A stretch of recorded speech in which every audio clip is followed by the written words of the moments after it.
Chapter 211, Greeting Gift. It seemed that this little girl had a lot of secrets up her sleeve. The old beggar man rolled his eyes, and suddenly fishing a jade ring out of his pocket, he waved it in front of Dandan and asked, "Like it?" Dandan blinked his big eyes, then nodded repeatedly. The old beggar man laughed. "If you like it, then I'll give it to you. All you have to do is, the next time there's food, remember to save a bit for me." Dandan quickly rushed to him, and accepting the jade ring, he held it close to his chest. Then, glancing at the old beggar man, he eagerly ran to Hashi. Mother, the spiritual energy in this jade ring is so abundant, it's a very good item. If we were to sell it, it would certainly make a lot of crystals, so I'll give this ring to you." Up until now, Dandan still remembered that Hashi continuously said that his eating habits were making her poor. Therefore, whenever he now saw valuable things, he wanted to give them to her. If she were to then sell them, she would be able to buy food materials and cook delicious food. Hashi took the jade ring, and without needing to use her divine sense to check, she could already feel through her hand that it was something valuable.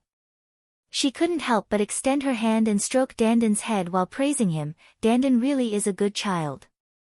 A corner of the old beggar man's mouth twitched as he watched this scene from the side. His abundant dragon ring that everyone in the Mi-Luo continent would forcibly take if the chance occurred, these two guys didn't know anything. They actually wanted to sell it, they were simply too ungrateful. The old beggar man glared at them, and after grunting, he then continued to gnaw on the last roasted sheep leg in his hand. For the sake of the food, he, Taoist spiritual master Xian Qing, wouldn't lower himself to the level of these two common people. Finished devouring the sheep leg, the old beggar man gazed at Hashi, yet this time, his expression became somewhat grave. Unlike before, he now no longer had the mischievous and lecherous expression of a wretched old man. "Baby doll, you really don't want to consider paying your respects to me as a master?" Hashi's expression was indifferent as she replied, "I'm not interested in a person with an unknown origin and unclear objective. Who knows if you harbor evil intentions towards my safety? Moreover, if I pay my respects towards you as a master, apart from cooking for you every day, what benefits do I get? This is a losing transaction that I don't want to do." Hearing this, the old beggar man's eyes flashed and he unexpectedly laughed, mysteriously saying, "What a joke. If you pay your respects to me, the Taoist spiritual master Xian Qing, how could you not receive any benefits? If you don't believe me, I'll give you a greeting gift." Finished speaking, the old beggar man's left hand lightly waved, and suddenly, a gale erupted within the forest, while a plume of intense pressure abruptly filled the air. Hashi still hadn't figured out what that crazy old beggar man meant, when suddenly, she felt extremely dizzy, her body feeling as if it was being ripped apart. When she returned to her senses, it was to discover that she was now in a strange place. Before her eyes stood a closed stone door. The stone door was so tall, that even when Hashi looked up as far as she could stretch her neck, she was still only barely able to see the top of it. Right above the stone door, there were 3 words scrawled in a blood-red script, "Sealed Dragon Domain." Hashi was startled. Yet when she tried to figure out where this place was and turned around, it was only to find that there was a seemingly endless dark passage behind her. From a distance, it seemed as if it led to the underworld. As soon as the cowardly Dandan saw this, he immediately threw himself into Hashi's arms, shivering as he said, "Mother, is this the gate of the underworld? I'm scared." This little guy's IQ wasn't very high, but his memory was particularly good. Having heard ghost stories, he clearly remembered something like Yellow Springs, 1, Hell, the Gate of Hell, and Old Lady Meng's Soup, 2. Unfortunately, his courage happened to be particularly small. Hashi was also somewhat tense, as things seemed to have exceeded her expectations and control. What was that smelly old man up to? Right at this moment, Hashi abruptly heard the old beggar man's happy laugh in her mind, and he cheekily said, "Baby doll, didn't you say that if you pay respects towards me as a master, you wouldn't get any benefits? Here, I'll give you the benefits now." 1. In ancient Chinese religion, the underworld was called Yellow Springs, Huangquan, possibly a reference to the ubiquitous Yellow River. The yellow springs were not a hell where one suffers retribution, but rather a place where the souls of the departed were supposed to reside, the destination of the white soul, Pa. 2. Mengpa is the Lady of Forgetfulness in Chinese mythology. Mengpa serves in Diyu, the Chinese realm of the dead, in the 10th court. It is her task to ensure that souls who are ready to be reincarnated do not remember their previous life or their time in hell.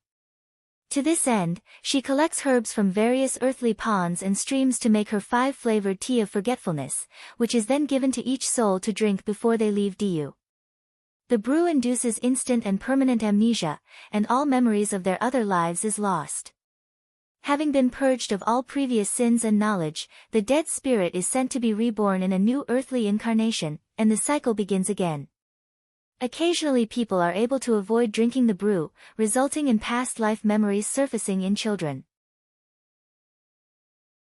Chapter 212, The Secret Territory opens benefit. Just for her to benefit, he had to send her to such a ghost place like this. She unhappily said, "Where am I? And why on earth did you send me to such an odd place? Ha ha ha, such a stinky girl, unable to appreciate the value of things. Didn't you see all the martial artists waiting outside Sung Mountain? They're all rushing towards here." The old beggar man laughed loudly, then continued, "That's right, behind this door is the sealed dragon domain, the secret territory that everyone is looking for. The greeting gift that this old man has given to you is pretty good, right? Quickly go inside and find your destiny." The sealed dragon domain is the secret territory. She turned pale. "Smelly old man, didn't I say that I didn't want to enter the secret territory? Hey! Oi!" She no longer heard any voice in her mind, only Dandan's echoing sobs reached her ears. Heshi's mouth twitched, and after quickly sizing up that endlessly dark passage, she had no choice but to give up. So turning back around, she tried pushing the iron door open. At first Heshi had thought it would be impossible to push open such a mountain-like iron door with only her own strength. But who would have thought just when her hand touched the carved pattern on the door, that a sudden burst of golden light would shine brightly before her eyes. The entrance that was originally an unremarkable gray color momentarily lit up, as if it had electricity running through it. All the carved lines on it were glowing a bright gold, lighting up the narrow passage she was in for a moment. Dandan covered his eyes with his small hooves, and leaned against Heshi's shoulder as he shouted, "Mother, we're going to enter the door of hell. Will there be a lot of ghosts inside?" Heshi ignored him as she was watching as the golden light finally disperse, and the tightly closed iron door slowly open with a creak. In between the iron door, there was a gap only big enough for one person to pass through. This time, Heshi no longer hesitated as she directly stepped forward and walked through the gap. Since Heshi had now entered the secret territory, she was unaware that the moment the iron door had opened, the once quiet Sung Mountain suddenly issued a violent rumble, followed by the entire mountain peak shaking. Countless crushed stones tumbled from the top of mountain, while beasts incessantly stampeded and ash rained down from the west side of the mountain. Abruptly, an innumerable number of golden lights exploded into the sky. Moreover, following Sung Mountain's non-stop shaking, these rays of light continued to spread until they completely covered all of Tsang Mountain. At the base of Tsang Mountain, all of the calmly waiting martial artists sitting in meditation soon started a commotion, one by one standing up to take a look. Only, they were shocked to see that erupting out of Tsang Mountain were thousands of golden lights, and slowly, a pale golden arched door was revealed in the lights. The peak of that arched door extended higher than they could see, standing tall and proud, it seemed to reach through the clouds. This door was so eye-catching and humongous, that people within several hundred kilometers of it could see its presence. What's going on here? All of the waiting martial artists' faces showed their shock. Why would a door abruptly appear at this time? Secret territory, the secret territory has opened.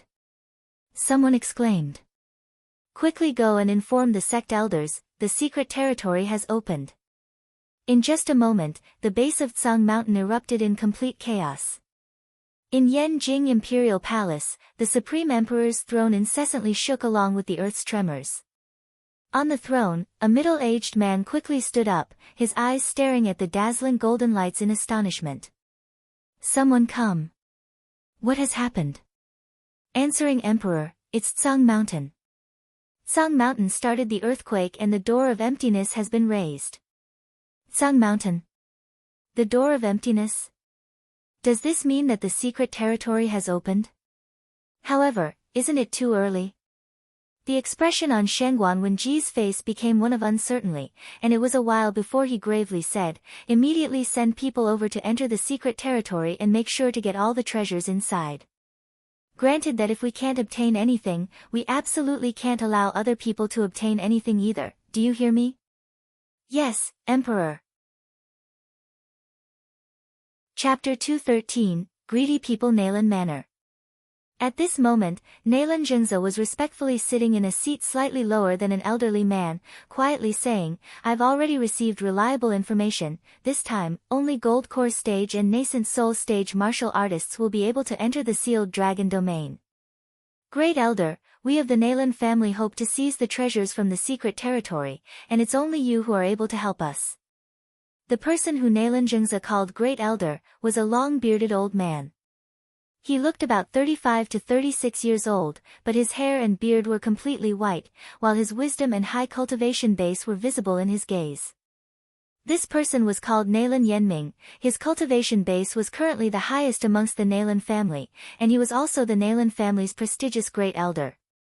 Listening to Nalan Jingza's words, a cold, sharp blade flashed in Nalan Yenming's eyes as he unhurriedly said, the ancient pill prescription, primal chaos inheritance, millennium spirit fruit, no matter which one, all are priceless treasures. As long as we can get these things, our Nalan family will be able to stabilize our place in Jinling Kingdom. But, it's not determined yet which expert will enter the secret territory. I'm afraid that I might not be able to take advantage of them. Nalan Jingza slightly laughed, and fished out 2 bottles of medicinal pills from his chest pocket. Therefore, I've prepared these 2 bottles of medicinal pills for Great Elder. One bottle contains devouring spirit powder, it's able to corrode the meridians and spiritual power of a gold core stage martial artist. And the remaining bottle contains a miracle elixir capable of stimulating Great Elder's cultivation base within an amount of short time. Believe me, if you have these 2 bottles of medicinal pills, you will be able to gain the upper hand in the secret territory. Nalan Yenming's eyes lit up, and he quickly took the 2 bottles of medicinal pills. Yet just as he was about to open the lid on one of the bottles, the ground suddenly started to violently shake. Dust from the ceiling rained down on them, while the antiques on the shelf clattered loudly. What's going on? The earth dragon has freed itself?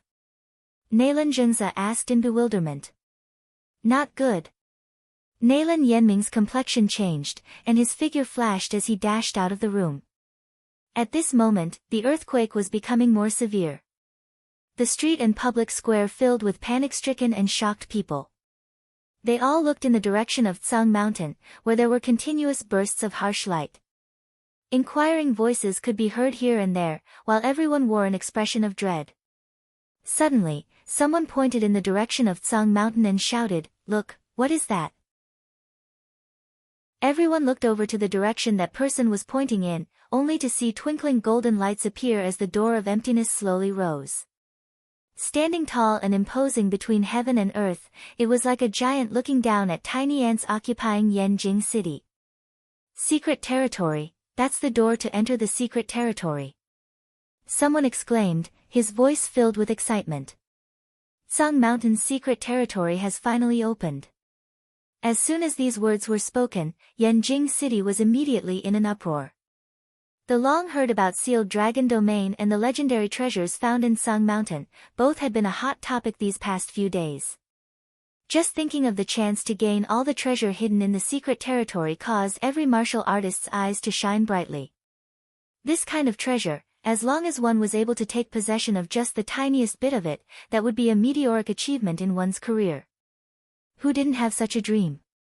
Who didn't long for such a great opportunity? After only a moment's hesitation, a crowd of greedy people began to frantically rush towards Tsang Mountain. Their eyes were shining brightly and their faces were flushed, all of them deluding themselves with dreams of grandeur.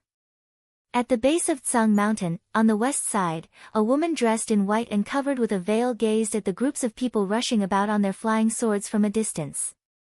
Her mouth revealed the traces of a cold sneer. People are always easily blinded by greed and desire. Focusing only on possessing the secret territory's treasures, they've forgotten that just based on their own ability that they would first have to make the unreasonable request of surviving in the secret territory. Chapter 214, The Door of Emptiness. Little sister Lianing is kind-hearted. Standing beside the woman dressed in white, a man dressed in purple robes laughed and said, "In my opinion, since this group of ants is incapable of recognizing their own abilities, it would only serve them right if they were to die. In Mi Luo continent, the weak are prey for the strong, they simply don't have any other value. If they have delusions of snatching away things that aren't rightfully theirs, then that's their own fault for overestimating their capabilities." Feng Lianing slightly laughed, but otherwise didn't respond to the man in purple robes. Instead, she gazed at the handsome young man beside her. "Brother Yu, why do you think the secret territory has opened so early?" Nangong Yu shook his head, and as he stared up at the door of emptiness bathed in a golden light, his eyes flashed. The man in purple robes laughed, "Who cares why it's opened so early? No matter what the reason, we must be the ones to get the things found inside. Little sister, when we find the treasure, you get to choose what you want first." A bright and beautiful smile plastered itself across Feng Lianying's face. "You promising alone doesn't count. What if by chance brother you and the other don't agree? What's the relationship between you and Nangong, how could he not agree?" The man in purple robes laughed as he spoke, but his tone was somewhat sour as he looked at Feng Lianing and implied more than friendship. "As for the rest, Tian Rui is your biological brother. How could he not yield to you, his baby sister?" Hearing this, Feng Lianing smiled bashfully and secretly glanced at Nangong Yu. But Nangong Yu just looked at the sky, his expression grave. Feng Lianying's heart sunk, and a dark light appeared in her eyes. Standing beside her, Zi Yan observed the mood of her young Miss Fall, so suddenly moving closer to her ear, she whispered, "Miss, I wonder whether or not that young master she will also join in the fray of entering the door of emptiness? His cultivation base is only at Qi refining stage, so if he goes in, most likely he will die on the peripheral of the secret territory. Perhaps he won't even make it to the borders of the sealed dragon domain. If he were to die inside," a corner of Feng Lianying's mouth stretched into a shallow arc. As this was happening, the beautiful eyes of the man in purple robes, which were like tranquil lakes reflecting the sun, watched as her expression became blank. At this moment, a man's deep and cold voice was heard, "Nangong, everything is ready, we can enter now." At this time, He had just stepped foot into the sealed dragon domain's most inner enchantment and was completely unaware that because of her, the secret territory had opened earlier than planned. After barely entering the narrow crack in the door, He abruptly felt like her body was being ripped apart and twisted, even her soul seemed to be squeezed out. When she could finally stand firmly with great difficulty, she slowly opened her eyes, and she couldn't help but be stunned by the scene before her. Here is a strange mountain forest. Heshi's feet stepped on the dark green lawn. In front of her, there was a verdant and lush ancient tree forest, while extending into the distance, she could make out a river and mountain peaks. There even appeared to be pure white snow covering the summits. Heshi turned around and discovered that there was no longer an iron door behind, rather, there was now a towering cliff. Growing across the surface of the cliff were hundreds of brightly colored, fragrant flowers. What is this place? How come there were all kinds of landforms centralized in one area? Especially the soil and stones of the cliff. Many different kinds of colors were visible, so it seemed like several different mountains jumbled together. Heshi took a few steps towards the direction of the forest. The trees in here were all very tall, and all extremely rich in spiritual energy. Looking into the distance at the clouds and mist curling around the tops of the trees with the bright contrasting colors, Heshi thought that it looked as beautiful as a fairyland. Dandan had already hopped down from Heshi's shoulder, and striding a few steps forward with his short hooves, he inhaled deeply through his small nose and said, "Mother, the smell in here is so nice, there's something delicious in here." Chapter 215, Golden Bodhi Tree. He had barely finished speaking, when his eyes suddenly lit up, and he ran towards the forest. He was going so fast, that Heshi had to use all her strength just to keep up. Dandan ran for a quarter of an hour before abruptly stopping, allowing Heshi to heave a sigh of relief. Yet just when she was about to tell him not to go running off again, she noticed something in front of her and her expression suddenly changed. Less than 5 meters away from Dandan and herself, there was a golden python curled up motionlessly. Golden python. The golden python was a 6th-ranked magical beast. Amongst the existence of magical beasts, it belonged to a powerful class, its strength equal to that of a nascent soul-stage martial artist. A magical beast of such rank, how could it appear here? Heshi sucked in a cold breath, and slowly turned around to retreat. What a joke! With her current level being Gold Core stage, she would barely be able to hit him. Against a nascent soul stage golden python, she would instantly lose. However, just as Heshi was about to run away, she noticed that Dandan had returned to his original appearance, and with his small and short legs, he ran straight towards the golden python. Heshi's eyes widened in shock, and she stared blankly as she watched her small and foolish pet clinging to the giant snake's body. Releasing a hiss, the golden python started rolling its body and continuously turning over. What the fuck? Is that even possible? Heshi watched as Dandan climbed past the golden python's spiraling body, and ran towards the base of a tree. Holding onto the thick and solid trunk, he started to climb up it.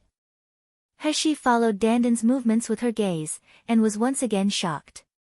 It unexpectedly turned out to be a golden Bodhi tree. Compared to the Yuan Yang fruit, this tree's high-level spiritual fruit simply couldn't be found anywhere on the Luo continent.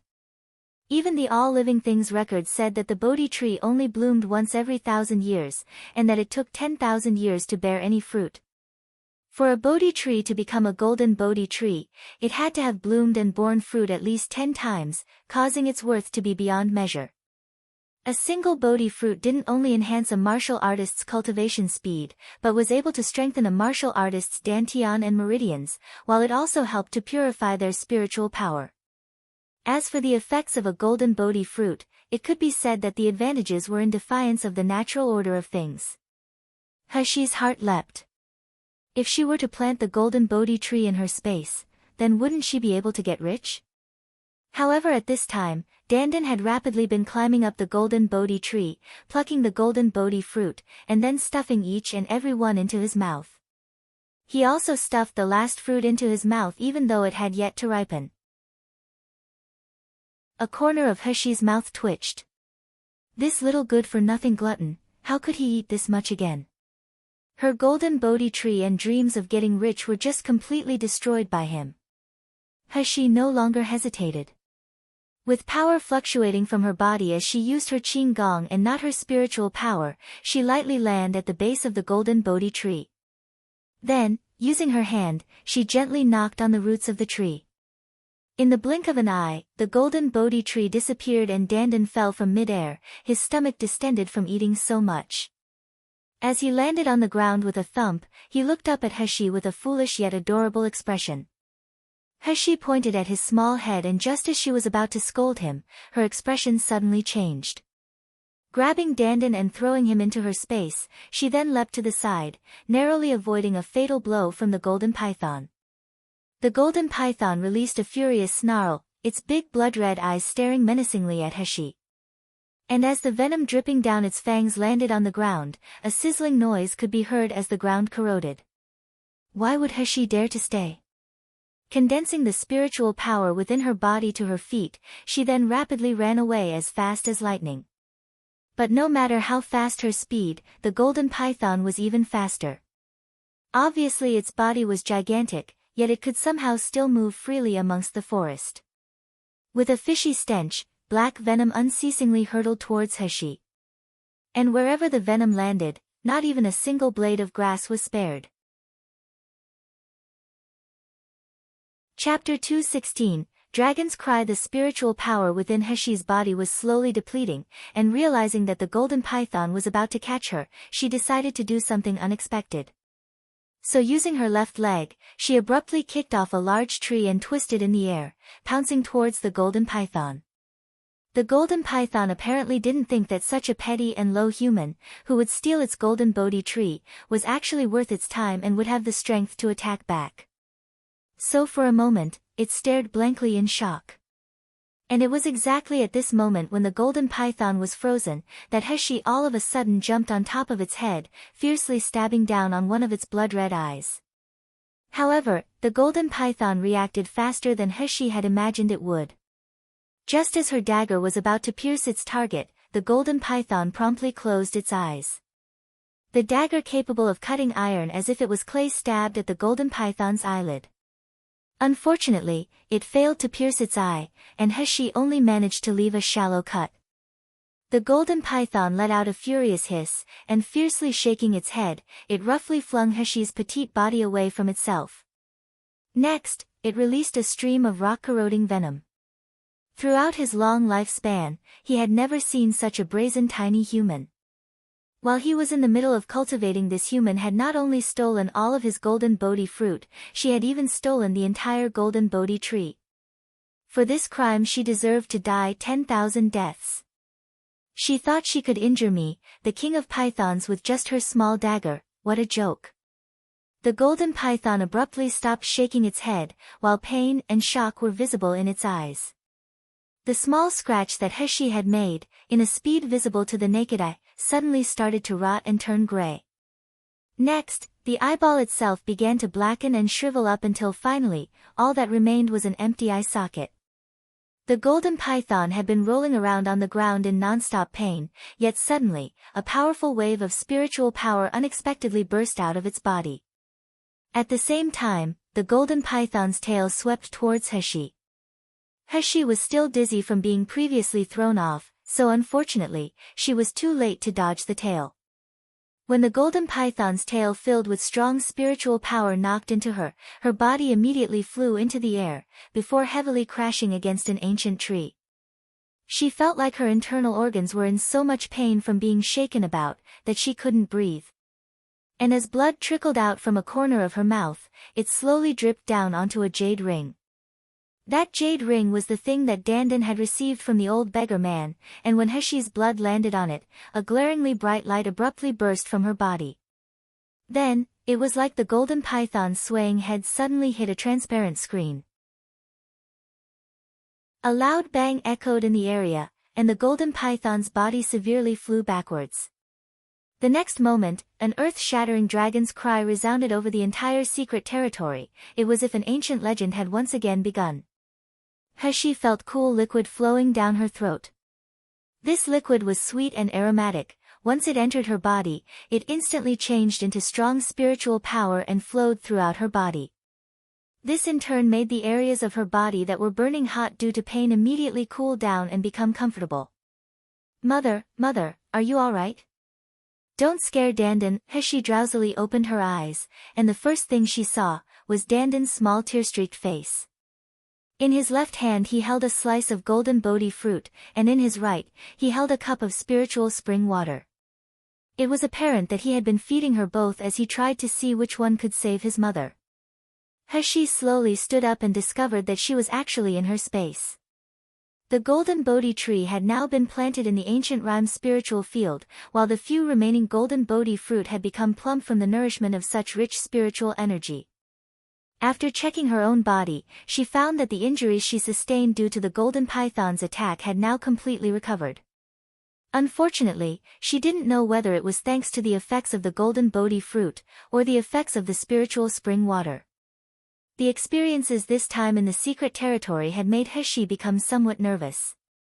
If she were to casually run into any more spiritual beasts that were 6th rank or above, someone of her skill set wouldn't be in any way equipped to handle them. Chapter 217, Golden Dragon. That deranged and smelly old man, did he really want to give her a greeting gift, or did he want to kill her? Heshi grit her teeth as she cursed that smelly old beggar man.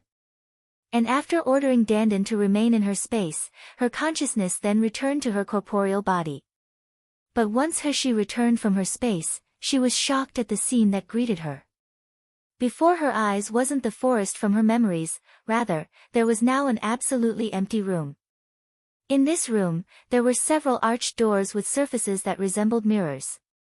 At this moment, they were all broken and emitting random bursts of silvery light. Laying lifeless on the ground at Heshi's feet was the golden python's body. One of its eyes was wide open and filled with dread, while its remaining eye was corroded down to the bone by Heshi's poison. Grabbing the golden python's tail and slightly lifting it up, Heshi was shocked to discover that every one of the python's bones were unexpectedly fractured, as if it was forcibly beaten by something.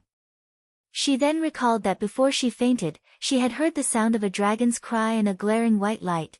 In the end, who was it that saved her? Heshi took the golden python into her space. This was the fresh corpse of a 6th-rank spiritual beast.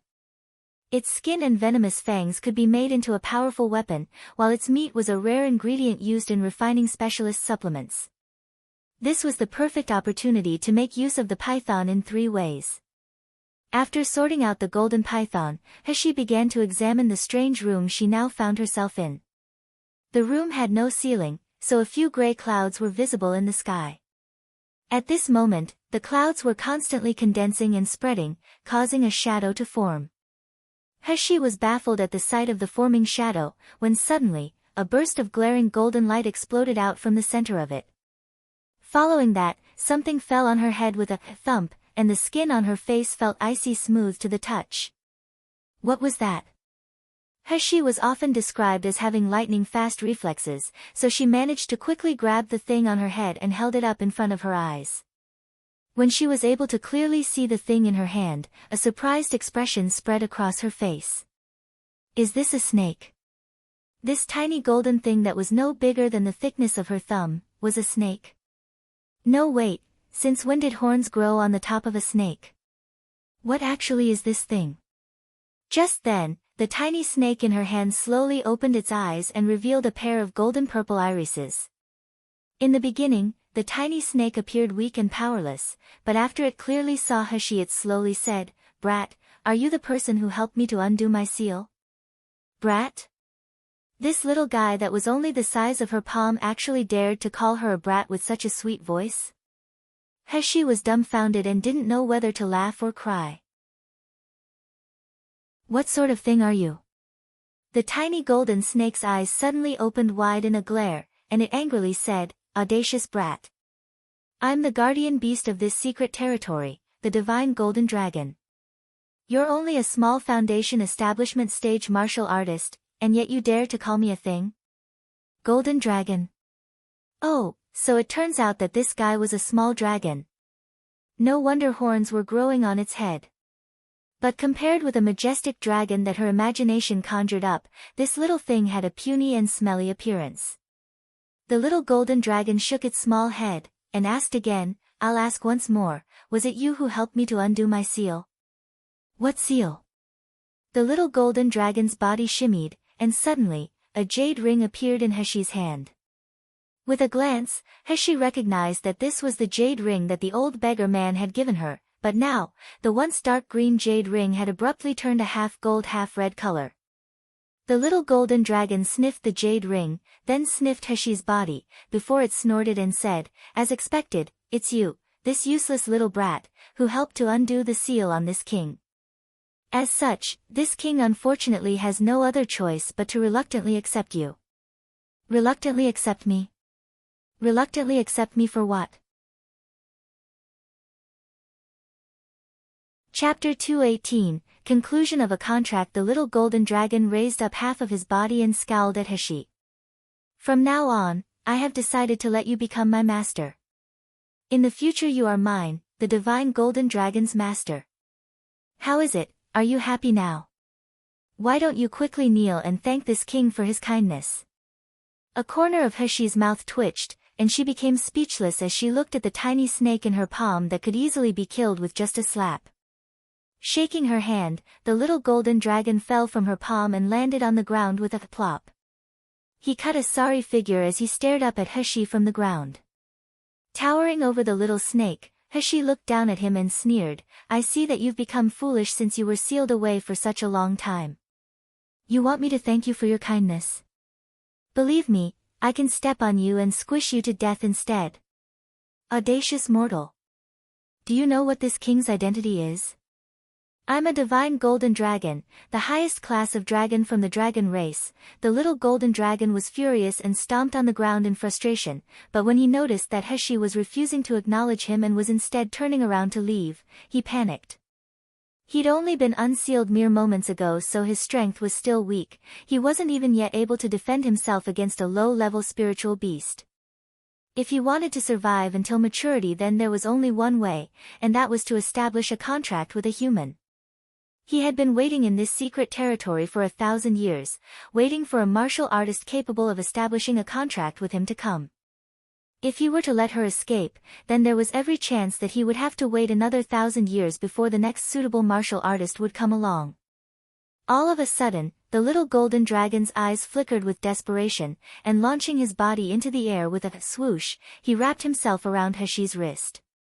Then, without waiting for her to react, he opened his tiny mouth and fiercely bit into one of her delicate fingers.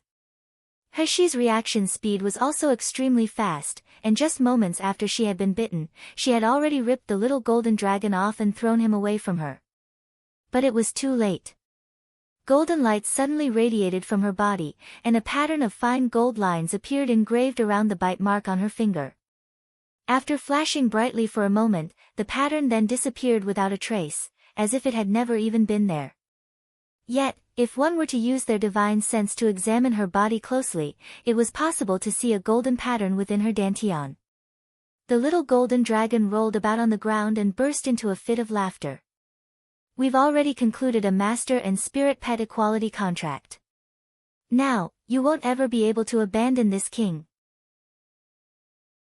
Heshi waved her finger in the air, even though the wound on it had already healed. Then, with a gloomy expression, she unhurriedly made her way towards the little golden dragon. The little golden dragon was intimidated by her imposing manner, and shrinking his body as much as he could, he immediately raised his voice and said, Don't you dare hit me. We've already concluded a master and spirit pet equality contract. Due to the contract, if you use any martial artist techniques on me, you'll also experience any injuries that I do. Heshi lifted the little golden dragon up and pinched it as she sneered, You think I need to use a martial artist technique on you to beat you up? Are you joking? Believe it or not, all I need to do is slowly peel your skin away, then slice your flesh into thin strips, and I'll have succeeded in making 8 treasures snake soup. The little golden dragon stared at the dark smile on Girl's face and became terrified, his courage freezing with his fear. What, she's obviously only a useless foundation establishment stage martial artist, yet why did he feel so much dread when he faced her, compared to when he faced his previous masters? The little golden dragon had always gotten away with bullying his previous masters, but now, Heshi's intimidation tactics were more than enough to make him shiver with fear. His loftiness immediately disappeared without a trace as he pleaded, Master, don't get angry. Now that the master and spirit pet contract with me has already concluded, you're able to obtain countless benefits. Heshi raised an eyebrow as she looked at him with distrust. What benefits? The little golden dragon saw that there was an opportunity to placate her, and he promptly became excited. Twisting his tiny body to and fro on Heshi's hand, he rapidly began to chatter away. Master, the reason you entered this secret territory was to hunt for treasure, right? I'll tell you a secret. This secret territory was made for me by my previous master, so all the treasures in this secret territory belong to me. It's up to me who I wish to grant them to. Heshi looked at him suspiciously. With just your words alone, why should I believe you? Chapter 219, Inheritance, What's Wrong with Me? The little golden dragon's body twisted in anger. I said that I'm a divine golden dragon. If you don't believe me, then look for yourself. After saying this, a fine golden ball of light abruptly shone out of the little golden dragon's mouth. Next, it floated down and lit up with a reflective surface in front of its body. Suddenly, the surface of this mirror-like ball that was shrouded by a golden light began to ripple. Then, as the ripples began to spread outwards, the scene of a desert slowly became visible. In this desert scene, countless giant fire ants were attempting to devour many martial artists who were screaming as they fled in fear. Amongst the martial artists, there was one that was slower than the rest. And unfortunately, this martial artist happened to stumble, allowing the giant fire ants the opportunity to catch up to him. In the blink of an eye, the giant fire ants converged on him as one, completely devouring his flesh until nothing but chalky white bones remained. This is... The little golden dragon was clearly pleased with himself as he said, "This king's previous master was very powerful." In this secret territory, he created various kinds of locations with different atmospheres, and every location is unusual as each one has a different trial. The further in the secret territory a martial artist explores, the crueler and more severe the trials become. Of course, the greater the trial, the greater the treasure hidden in that location will be. Take this group of martial artists for example. It's obvious that they lack strength, and yet they still dared to enter the third domain of the secret territory. Blinded by their greed, it's only natural that they would die. The little golden dragon spat out several more golden light balls, allowing Hashi to see what was currently happening in other locations across the secret territory. These golden light balls showed miniature copies of locations in the secret territory. Each scene would show things like deserts, forests, marshlands, and also glaciers. Furthermore, every location seemed to be filled with some sort of dangerous secret, as from time to time a martial artist would appear, only to perish not long after in a violent disaster. Amongst these martial artists, there were even a few experts at the peak of Meridian stage. Although Hashi was somewhat puzzled, why did it seem like her experiences were different compared to everyone else's? Even though she was the one who had found the golden python, it clearly wasn't as bad a trial as what others seemed to be dealing with now. The little golden dragon seemed to know what Hashi was thinking, and appeared proud as he said, "Master, you directly entered the inner core of the secret territory through the sealed dragon domain door. Of course you wouldn't need to pass through those trials." After saying that, he couldn't help but be smug as he said, "Hee hee, so how is it? This secret territory is awesome, right?" Hashi stroked her chin as she asked, "You said this secret territory belongs to you?" "Of course." The little golden dragon proudly wagged his tail. "Then, can you get the hidden treasures for me?" The little golden dragon's figure stiffened, before his tiny claws started waving in the air. Unfortunately that's out of the question for the time being. My previous master said that he had left the treasure hidden in this secret territory for me, Luo continent's chosen person. Even if you're now my master and want those treasures, you still have to pass a trial." Seeing the contempt on Hashi's face, the little golden dragon immediately felt that his dignity was wounded and promptly shouted, "But I know where the most precious treasures are, I can take you there." Hashi blandly asked, "Oh, then what is the most precious treasure found in this secret territory?" "It's me, of course." The little golden dragon didn't have a trace of modesty as he used his claws to pat his chest. Hashi's expression remained unmoved and caused the little golden dragon to feel wronged, so he poked a claw at her as he said, "Originally, I was the most useful. Anyway, apart from me, the most precious treasure here is certainly my previous master's inheritance. My previous master's inheritance is on the level of being divine. There's only one in all of me Luo continent." "Inheritance? What kind of inheritance?" Hashi inquired. "Ah!" The little golden dragon suddenly exclaimed. "A group of people just entered the inner core of this secret territory. It'll certainly be because they want to snatch the inheritance for themselves. Quickly! We have to go to Zijin Palace." Chapter 220, Determination. Hashi glanced at what the little golden dragon was looking at, and saw a woman dressed in a white muslin dress. The woman's face was covered with a veil as with a burst of spiritual power, she landed on the patch of grass that Hashi had previously been standing on. Her beautiful eyes gleamed like water reflecting sunlight as she examined her surroundings, and as she turned to look in the direction of the forest, a determined expression appeared on her face. Just then, a gentle breeze reached the woman and lifted her veil, revealing an elegant, exquisite, and cold mien. "It's Feng Lianing." Heshi's brows rose in surprise, and suddenly, before her eyes, a towering and majestic palace appeared before her. The entire structure of this palace was enveloped by a purple light, and next to it, countless silver bells hung around an octagonal pavilion. When the winds swept past, a sweet, melodious sound could be heard. The little golden dragon looked at the forest behind him and relief spread across his face. Fortunately, she's only just arrived at the verdant golden forest, so there's still some time left. Master, quickly go in.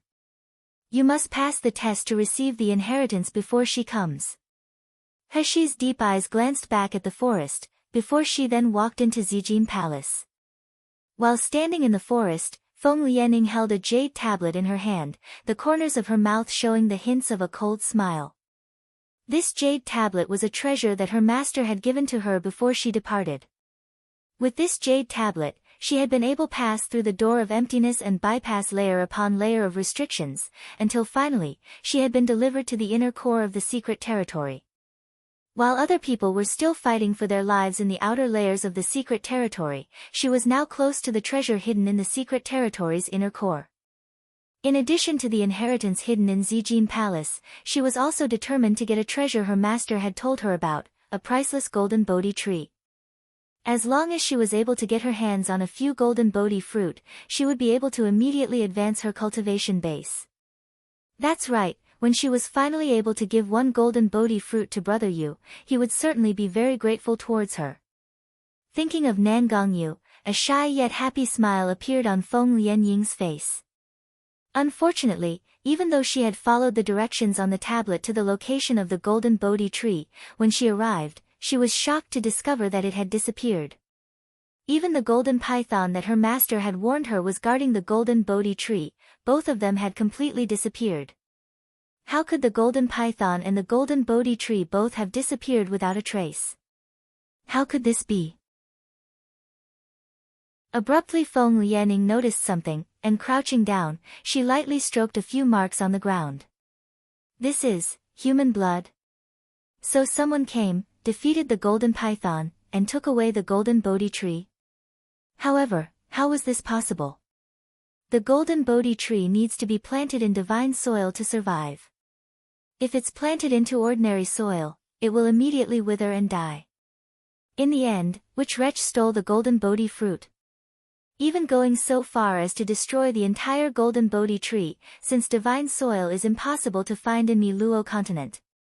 Feng Lianing gnashed her teeth as she looked at the empty hole where the tree had been. Suddenly, her expression changed. These marks are new, so obviously someone came here just a moment ago. In that case, wouldn't the person who stole the golden Bodhi tree also be aiming to snatch away the Zijin Palace inheritance? Thinking of this, Feng Lianing suddenly froze, before her figure was as swift as a phantom as she rapidly flew forwards. She was thoroughly prepared when she entered the secret territory, she even had a way to deal with a high-level martial artist on nascent soul stage. The golden Bodhi fruit and Zijin Palace inheritance were the two things she was determined to win. For the golden Bodhi fruit, it was first come first served. So even though she felt distressed at the thought of someone else having them, with her skills, sooner or later she would find a method to force that person to spit them out. However, there was only one Zijin Palace inheritance. If it was snatched by someone, even if she were to kill that scoundrel, she still wouldn't be able to get it back. Therefore, she must hurry and catch up to that hateful thief before he receives the inheritance, and kill him. Chapter 221, Zijin Palace. As soon as Heshi entered Zijin Palace, she couldn't help but crinkle her eyebrows. From the outside it seemed like Zijin Palace was very imposing and majestic, but once you had walked through the entrance, you were presented with an absolutely empty room. After entering, the entire room was plainly visible.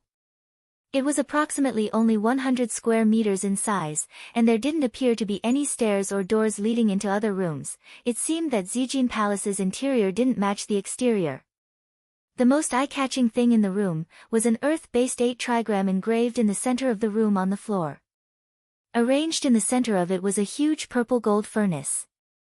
From its outward appearance, it appeared somewhat old-fashioned and unremarkable, yet at first glance, Hashi had felt that this furnace must be 100 times more precious than the furnace in Hell King Manor. It seemed that the owner of Zijin Palace was an alchemist master. So the inheritance here is also related to alchemy?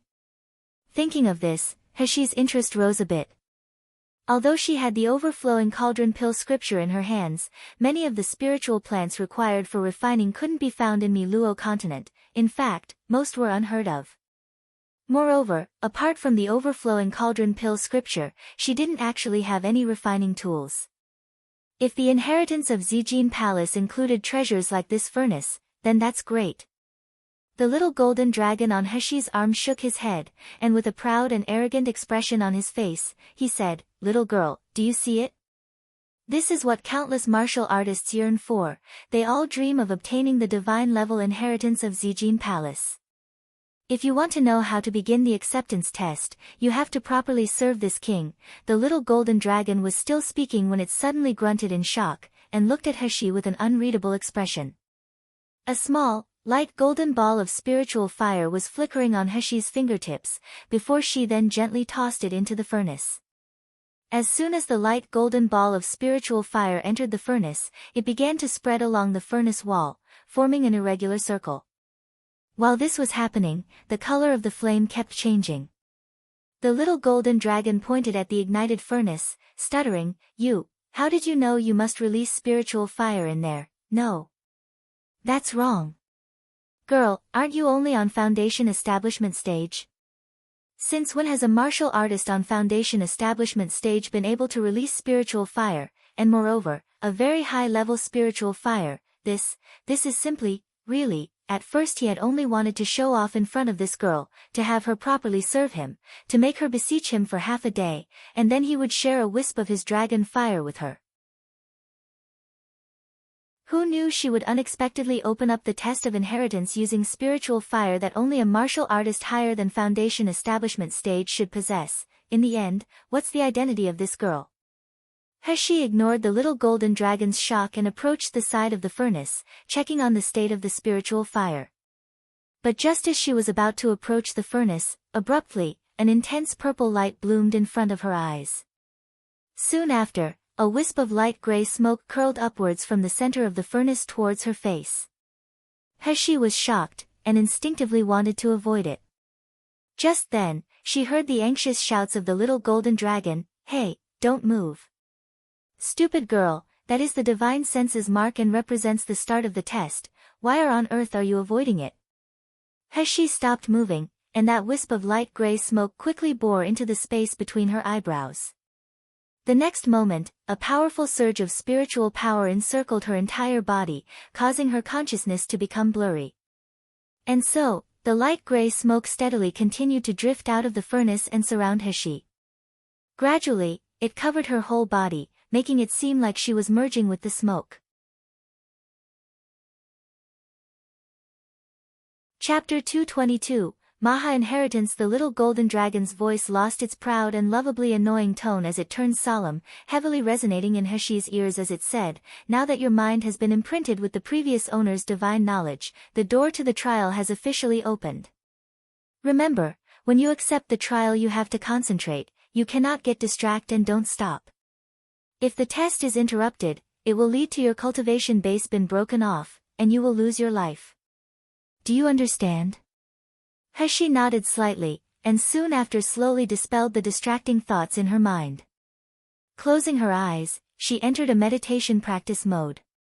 And so the light gray smoke curling around Hashi's body slowly gathered together, gradually disappearing into her, as if completely melding with her. With that, she felt a mysteriously powerful force enter her body in a split second, causing her whole person to feel like it had been brought into a void. The spiritual power in her body began to move uncontrollably, and the empty space in her dantian where it had been stored, slowly started to grow larger. Steadily, her cultivation base that had already attained foundation establishment stage began to rise. Hashi felt delighted. She hadn't expected that the inheritance of Zijin Palace would unexpectedly enhance her cultivation base. Could it be that this inheritance didn't only involve alchemy and wasn't so simple? However, the next moment, Heshi's complexion suddenly changed. An intense pain came from her chest, and soon after, a pain that felt like someone was using a blade to cut into her meridians and 4 limbs spread throughout her body in a flash. Next, Heshi felt like countless ants were creeping along her bones and biting her bone marrow. Such pain was beyond what an ordinary person would be able to endure. Arg! The sound of a groan slipped out from Heshi's mouth. She wanted to abandon her meditative position and examine what was happening with her body. Just then, a deep and magnetic voice leisurely spoke in her ears. If you desire to learn my Maha inheritance, spirit, determination, innate talent, not a single one is indispensable. Little girl, your innate talent is pretty good, but it's still far from enough. If you want to receive my Maha inheritance, you must first go through a burning heart and eroding bones, forged body and refined soul trial. This can be regarded as a beginner qualification. Burning heart and eroding bones. Forged body and refined soul. Heshi resisted the pain with great difficulty, and lifting her eyes, she was bewildered as she saw the slender figure of a man. The man's features were indistinguishable, but his body emitted a one-of-a-kind presence, like he had an immortal aura, one that could make people unconsciously want to lower their guard and bow in reverence. Heshi forced herself to concentrate with great difficulty, and looked at him as she asked, "Are you the master of this secret territory?" The man smiled faintly, shaking his head as he said, "I'm merely the remaining imprint from Zijin's soul, the divine knowledge, so I'm not really the master." Little girl, the pain of burning heart and forged body you experienced just a moment ago was merely the beginning, a small sample. The real pain is simply unimaginable. If you want to back out now, I can break off the inheritance imprint for you and you won't be hurt. Heshi frowned but didn't speak. The man sighed and said, "Ordinary people absolutely aren't able to endure the pain of burning heart and forged body. Little girl, since your cultivation base is only at foundation establishment stage, it's absolutely impossible for you to pass. This is the reason I set up restrictions so that only gold core stage martial artists or higher can enter the secret territory's inner core. If you choose to give up now, you won't lose anything, but once the trial starts, you will undoubtedly die if you fail to pass. Ordinary people can't endure it." But since when was she, Heshi, an ordinary person? Thinking back, this was like the time when she was still training in the organization. She sat with her eyes closed in a cage, and she didn't eat or drink for 3 days and nights straight. During that time, she wrestled with her comrades and fought with wild animals, and when she came out, none of the flesh on her body was still intact. Chapter 223. Do your best at that time. In order to complete missions, she could motionlessly lurk in a wilderness full of poisonous insects for 7 days and nights, all for the purpose of striking the lethal blow. So would an insignificant pain like burning heart and forged body make her yield? Heshi sneered, her gaze suddenly becoming resolute. "What should I do to pass this trial?" The man seemed surprised for a moment, then he lightly laughed. "I really haven't seen such determined eyes for quite a while." After a pause, his smile vanished and he continued, "Passing this first trial is actually very simple. You only need to keep circulating your spiritual power around your body during this painful torture, until the trial ends.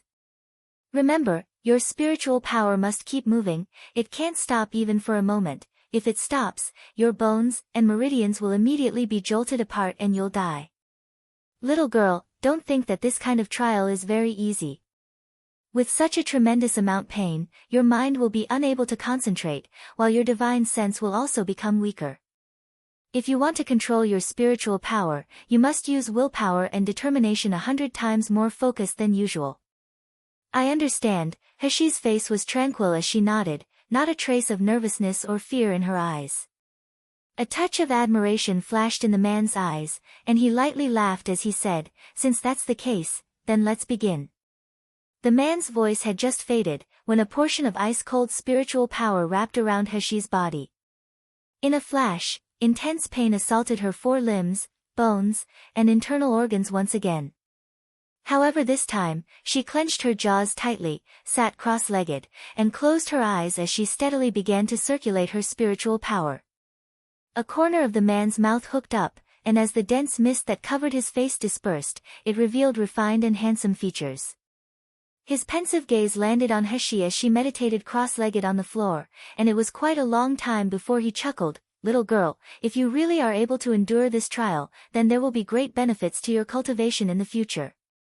But really, the fact remains that passing this trial is extremely difficult, so do your best you."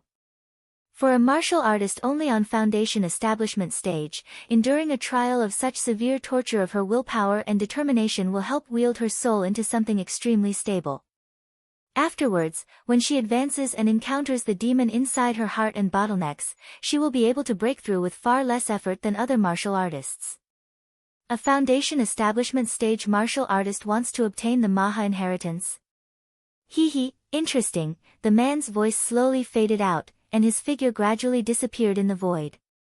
Only Heshi remained in the void, maintaining a meditative position as she endured the acutely painful torment. And so at this moment in Zijin Palace, the little golden dragon was lying on his stomach across Heshi's shoulders with a pleased expression on his face as he continuously absorbed the overflow of spiritual power coming off of Heshi's body. He was using this spiritual power to flush the impurities out of his body, resulting in his previously dull dragon scales to slowly become glossy and shiny. On top of that, his small body, which had only been about the length of a finger, had also slightly lengthened. You. This rotten egg, you deceived my mother. I'll beat you to death. Abruptly, the little golden dragon felt his body heavily hit by someone, and as he immediately stumbled and fell from Heshi's shoulder, he heard the voice of an angry child. The little golden dragon was lucky, and narrowly avoided the miserable fate of falling to the ground by using his tail and hooking it around Heshi's neck. As soon as he had steadied himself and looked up, he saw a pink little pig standing not too far away and glaring straight at him with anger in his eyes, as if he wanted to skin him alive. The little golden dragon saw this adorable little pig, and he didn't know why, but his anger at being hit was suddenly doused, like water being poured over fire. He subconsciously used a slightly gentler voice as he asked, "Where did you come from, little pig? How can you enter Zijin Palace? Don't you know it's very dangerous here?" Chapter 224, Conversation Between Spirit Pets. You're a bad guy. Don't fake kindness. I already know you deceived mother into accepting that something inheritance, so now mother is in pain. If mother dies, I'll bite you to death. What? This little pink pig was without a doubt Dandan. He and Heshi's life essences were connected. In Heshi's space he saw all that Heshi experienced, and although he couldn't feel what she was feeling, he still knew that something was wrong. He didn't quite understand the meaning of inheritance, but what he did know is that his mother was now in pain, a lot of pain, and he didn't want his mother in pain. The little golden dragon gaped in shock, and glancing at the pale complexion of Heshi as she meditated next to him, he suddenly had a realization and said, "You're this little girl's spirit pet?" Is her brain rotten? How could she accept such a useless little pig as her spirit pet? One must know that once a martial artist accepts a spirit pet, he's accepting them for a lifetime. The spirit pet and the martial artist's life essence will then be strongly tied together. Because the contract between a martial artist and a spirit pet consumes a lot of life essence, a martial artist wouldn't usually accept a useless animal as a spirit pet. He's the majestic golden dragon, and now he's unexpectedly become a spirit pet together with this little pig. This is too outrageous. Dandan isn't a little pig. Dandan was so angry that his both cheeks bulged. Then, after he pounced towards this hateful little dragon, he bit him on his tail. "Scoundrel, you better return my mother now. Ow! Don't bite. The little golden dragon shouted and cried. He wanted to shake off this little pig, but since his tail was being bitten by him, he couldn't even use his techniques and could only shout, "Your mother has a great opportunity, and if she can endure this trial, she can gain countless benefits. How are you not able to differentiate between good and bad, and instead, you prefer to question my good intentions?" Dandan finally released the little golden dragon's tail, yet his expression was one of profound sadness rather than relief. "But I heard that handsome big brother say that if mother doesn't pass the trial, that she will die." "What? Dandan doesn't want mother to die. Rest assured, your mother is extremely powerful, so she'll definitely pass this trial. It isn't that difficult, so don't cry. Dandan rubbed at his tears as he happily asked, really? Mother will really be okay? Of course. The little golden dragon felt guilty and averted his eyes, then laughed out loud. I'm your mother's newly accepted spirit pet. Since master and spirit pet share both honor and disgrace, how could I deceive her? Hearing that, Dandan immediately lit up with a happy smile, and he looked at the little golden dragon with a gaze brimming with kindness and adoration. The little golden dragon's conscience felt heavier, and he kept his gaze averted. What he didn't say was that the agreement sealed between himself and Heshi was an equality contract, and that he had only urgently signed the contract with Heshi because she had the abundant dragon ring. The abundant dragon ring had been necessary for him to be able to untie the seal, allowing him to leave that sealed space. As long as he could leave that sealed space, he would be able to slowly gain his strength back. In the future, when his strength surpassed Heshi's, it wouldn't be a difficult matter to undo the contract and dump her. And if Heshi died during their contracted time, the little golden dragon would naturally receive some damage, but it would only be a minor injury, with his cultivation base dropping a little. Later on, he could still find another person to sign a contract with him again. But seeing this adorable little pink pig's worshipping expression before his eyes, the little golden dragon suddenly thought that maybe becoming this little girl's spirit pet wasn't so bad. Oh, how about I find a way that will allow her to pass the trial? The little golden dragon coughed, but just as he was about to speak, his expression abruptly changed slightly and he whispered, "Don't speak, someone's coming." Chapter 225, Feng Lian Ying's Jealousy. One dragon and one pig, both of them quietly and rapidly moved to the door frame, and peeped out through a crack. What they saw was an elegant woman dressed in a white muslin skirt standing straight outside the palace, her bright eyes deeply examining Zijin Palace. The little golden dragon laughed mischievously and complacently said, "I don't know what methods that brat used to enter the secret territory's internal core, but it won't be so easy for her to enter Zijin Palace. If it weren't for me lending a hand to your mother, she absolutely wouldn't have been able to reach the entrance of Zijin Palace. So rest assured, for the time being she won't come inside, and by the time she does manage to enter, your mother's acceptance of the inheritance will already be completed."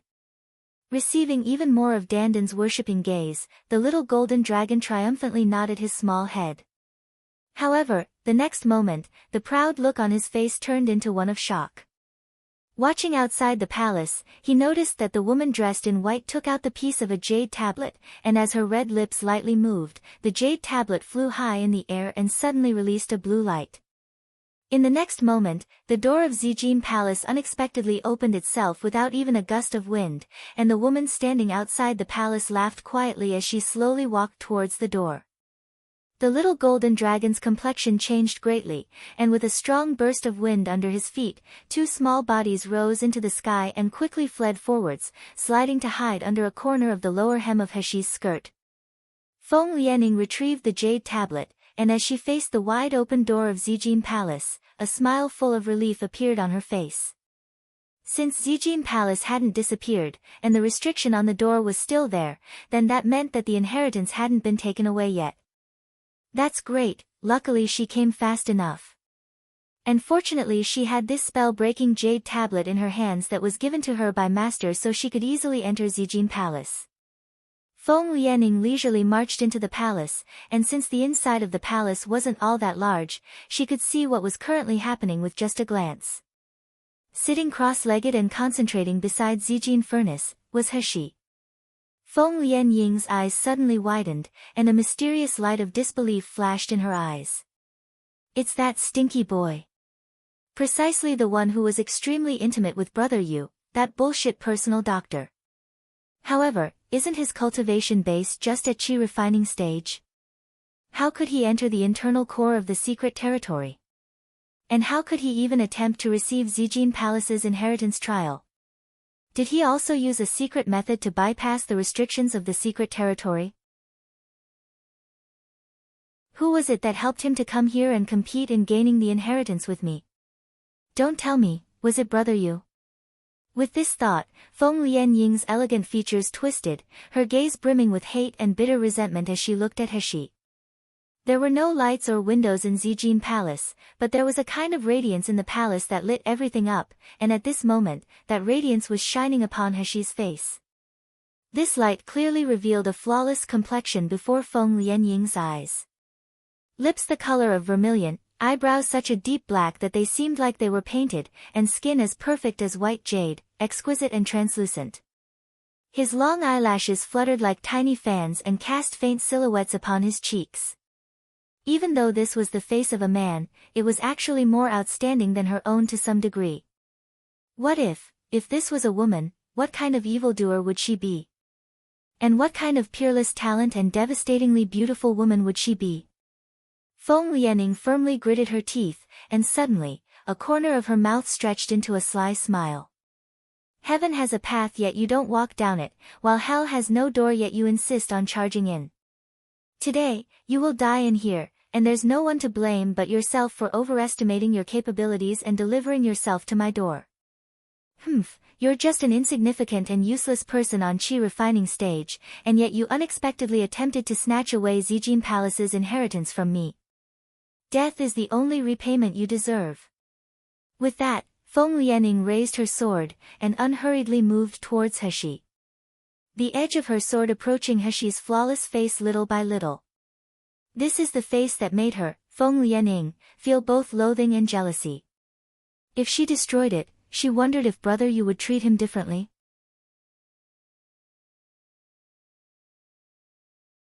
Chapter 226, Raging Blue Ice Flames. Did you rely on this face to seduce brother Yu? He, what type of dignified man uses his appearance to serve people? You're really shameless. Since you have no sense of shame, then I'll destroy this face first, and then when you die, I'll let everyone know how despicable you are. The powerful sword edge was just about to touch Heshi's face, however Heshi was completely oblivious to what was happening around her. She was too busy enduring the sharp torture necessary to receive the inheritance in the void. Hiding in the hem of Heshi's skirt, Dandan's eyes turned red blood and he was so angry that he was about to rush out and beat that hateful woman to death. The little golden dragon covered Dandan's mouth, and whispered quietly in his ear, "Don't worry, watch me." The next moment, all of Zijin Palace abruptly started to quake slightly, and following that, a low and imposing voice slowly said, "It is forbidden to fight inside Zijin Palace. Those who dare violate this law shall be banished from the palace, and will never be allowed to enter again." Feng Lianying's sword was just about to hit Heshi, but it suddenly halted in mid-air, and turning pale with fright she withdrew her sword and started looking all around. The palace was still the size of about 100 square meters, there wasn't the trace of a person's shadow, and it didn't seem like anything was odd. With bewilderment plastered across her face, she thought about her perfect preparations for visiting the secret territory. Her master had practically told her everything she needed to take note of in Zijin Palace, and of course that included how to pass through every spirit treasure restriction. Yet even with all that, he didn't mention that you couldn't fight in Zijin Palace. Master had even said that in order to prevent someone from entering Zijin Palace and snatching the inheritance, he had specially prepared a powerful spirit weapon that was guaranteed to be foolproof. However, why now did Zijin Palace warn her that fighting was prohibited? The little golden dragon's purple gold eyes widened in nervousness as he peeked out from under Heshi's clothes, his scales sticking up all over his small body. The woman before his eyes was merely a minor gold core stage martial artist. If it was the him of the past, then with just a simple slap, she would have been annihilated into a puff of smoke. However, his seal had only just been removed, so he was still in the form of a young dragon.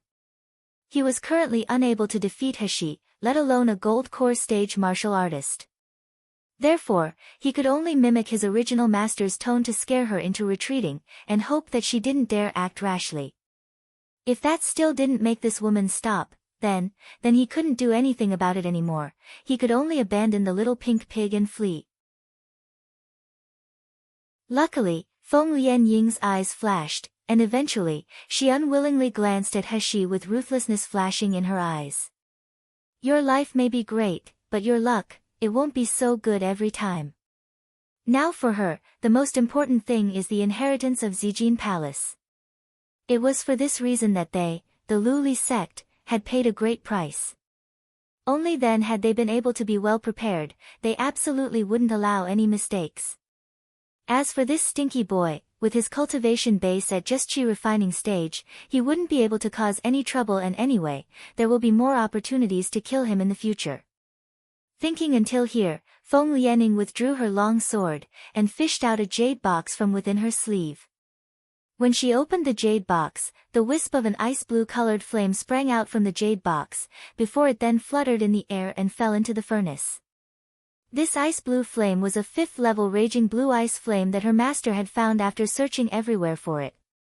Once it was found after searching through many treasures, it was given to her to help her with refining. Unfortunately, her current cultivation base rank wasn't high enough, so therefore she was unable to subdue the fire within her body.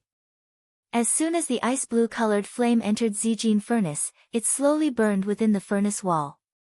Feng Lianing had thought that as soon as her raging blue ice flame entered the furnace, that it would absorb Heshi's low-grade spiritual fire, and then at that time she wouldn't have to move her hands, as Zijin Palace would judge Heshi's trial as a failure and she would die.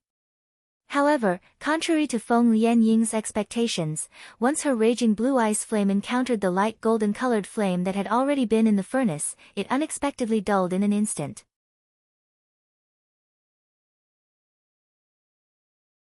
Chapter 227, The Pain of Burning Heart and Forged Body. Although the flame wasn't extinguished, the ice blue-colored flame was obviously shrinking. It seemed to be dodging the light gold-colored flame as it cowered to the side and didn't dare approach. Shock was written across Feng Lianying's face, and following that, her gaze became twisted and rage-filled as she stared at Heshi. Her raging blue ice flames were a 5th-level spiritual fire. When it encountered common low-level flames, it would swallow them whole. But this stinky boy's spiritual fire not only didn't become extinguished, it actually subdued her raging blue ice flames. How was this possible? In the end, what was the level of his spiritual fire? And who was it that helped him to subdue such formidable spiritual fire? Don't tell me, was it, Brother Yu?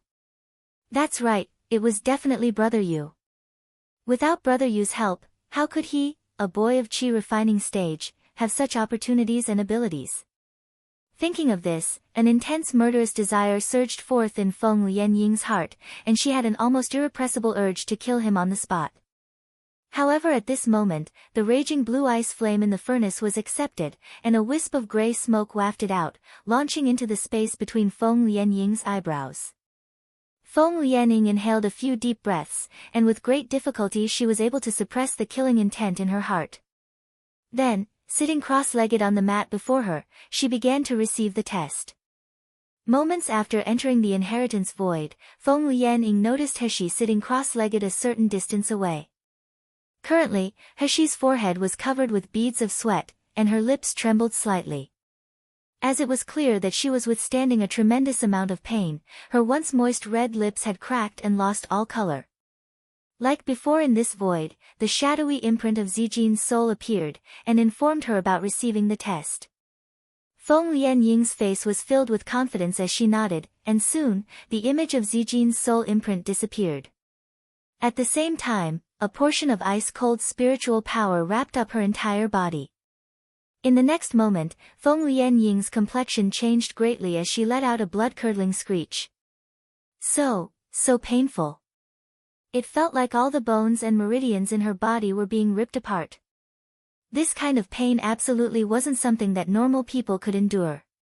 Since childhood she, Feng Lianing, had had everything run smoothly and had always been hailed as a genius.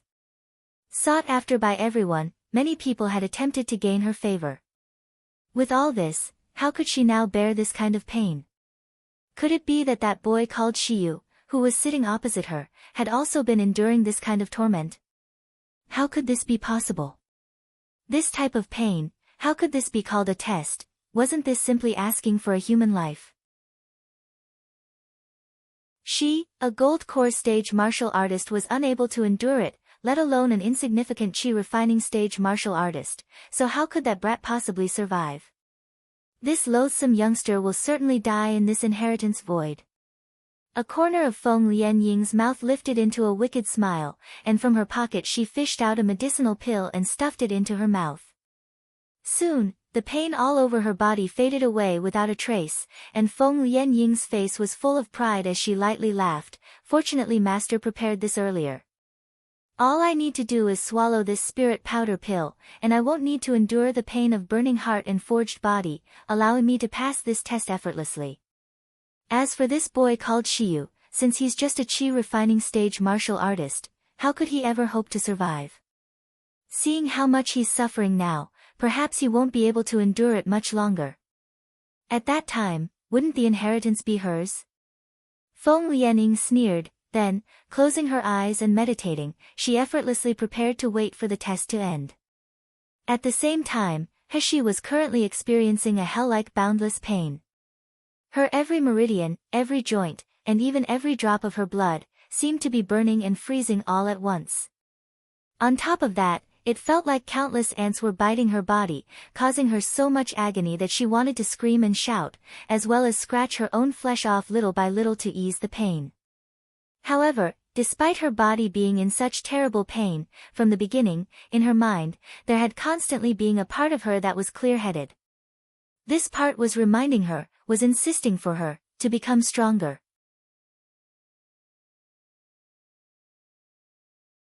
Chapter 228, Becoming Stronger Again. She didn't want to return to the days when she was taken advantage of and humiliated. She didn't want to lose her freedom and become a puppet.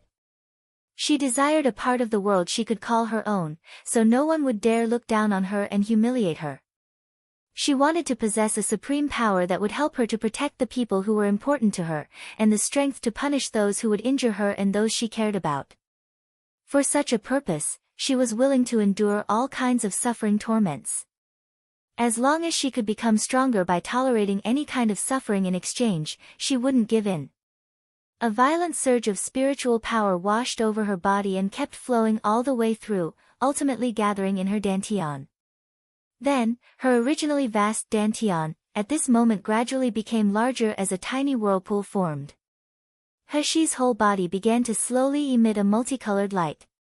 On the outside of the inheritance void, the imprint of Zijin's master was leisurely watching the two people who were in the middle of being tested. When he saw Feng Lianing pull out the spirit powder pill and swallow it, a corner of his mouth couldn't help but lift into a sneer. Such a mighty gold core stage martial artist can't actually bear such a test of willpower, while on the contrary, that little girl of foundation establishment stage is better. She clearly isn't aware that this test, although painful, is the best place for gold core stage martial artists to cultivate. TSK. She really doesn't know how to use things to the best of her advantage. After that his gaze turned to look at Heshi, his brows slightly wrinkling. This little girl's state and willpower is really formidable, it's enough to easily intimidate people. Yet after all, she's only a foundation establishment stage martial artist. I'm afraid that for her to pass this test is, perhaps. Suddenly, the imprint of Zijin's master's voice halted, his face a mask of shock. This little girl, what is she doing? In the inheritance void, the multicolored lights from Heshi's body became brighter and brighter, while a tiny vortex began to appear in her dantian. As the vortex spun, the spiritual energy in the inheritance void began to frantically enter Heshi's body. Along with the spiritual energy, her meridians that had barely been tolerating the pain of burning heart and forged body slowly started to restore and become even tougher. Was that even possible? The imprint of Zijin's master exclaimed lightly, and following this, his face broke into a delighted smile. Perhaps, just maybe, this little girl could really create a miracle. In the inheritance void, following the spiritual energy entering Heshi's body, Heshi could feel the pain in her body slowly beginning to decrease and her cultivation base starting to advance once more. Slowly, she went from the middle of foundation establishment stage, advancing to the peak of foundation establishment stage. Moreover, she could feel that after going through this process of burning heart and forged body, her meridians and dantian had become much stronger than before. On top of that, the impurities that had been accumulating because of absorbing too much spiritual energy from foreign sources had also disappeared without a trace. She, Heshi, had become stronger once more. Suddenly, she heard a familiar deep and quiet voice in her ears. "Congratulations, together the both of you have passed the test of burning heart and forged body." He was surprised, and as she opened her eyes, it was to see the scenery before her eyes starting to blur. When she could focus once again, she was startled to find that she now appeared in a refined, simple, and unadorned room. Sitting on an armchair near the front of the room there was a young man with a graceful mien. He was none other than the imprint of Zijin's master who had been speaking in the inheritance void a moment ago. Standing beside He there was a woman dressed in white, and as soon as He saw her, she frowned slightly. Feng Lianing. So she even entered Zijin Palace too. When Feng Lianing noticed He standing undamaged in front of her, she almost crushed her own teeth due to hatred. This stinky boy, obviously his cultivation base was as low as an ant's, so how could he be so lucky every time? He was even able to survive the pain of burning heart and forged body.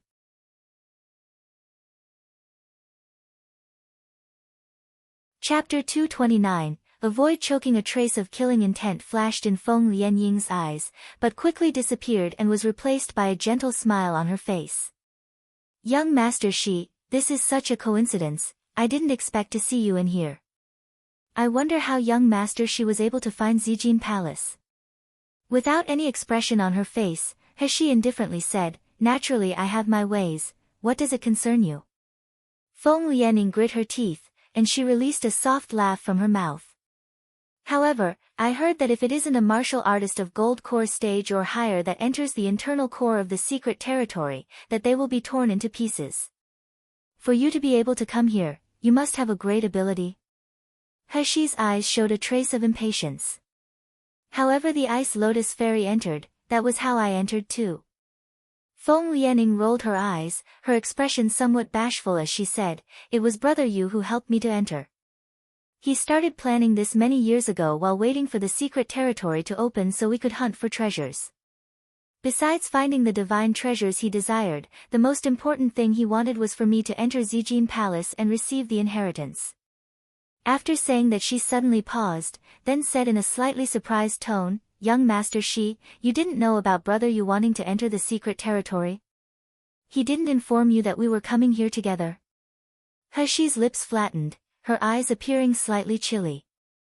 Feng Lianing saw the change in his expression, and realizing that it wasn't really Nangong Yu who helped him enter, a burst of ecstasy immediately appeared in her eyes. Yet all that was heard from her mouth seemed to be apologies. "I'm really sorry, young Master Shi, that, when I saw that you and Brother Yu were so close, I assumed that your relationship must be very good. Therefore, I thought that Brother Yu surely would have informed you that we were entering the secret territory together. After all, even if a low-level martial artist can't enter the internal core, with the protection of Brother Yu, an average martial artist would be able to obtain some treasures in the outer layer. It's an opportunity that'll only come once in their lifetime. I really didn't expect that Brother Yu didn't actually have any intention to bring you along. He didn't even tell you that he wanted to come to the secret territory. Anyway, Brother Yu also entered the secret territory, so the two of you could run into each other anytime. Or else you can wait until after I receive the inheritance, then I can ask him for you. Perhaps Brother Yu might be having some difficulties.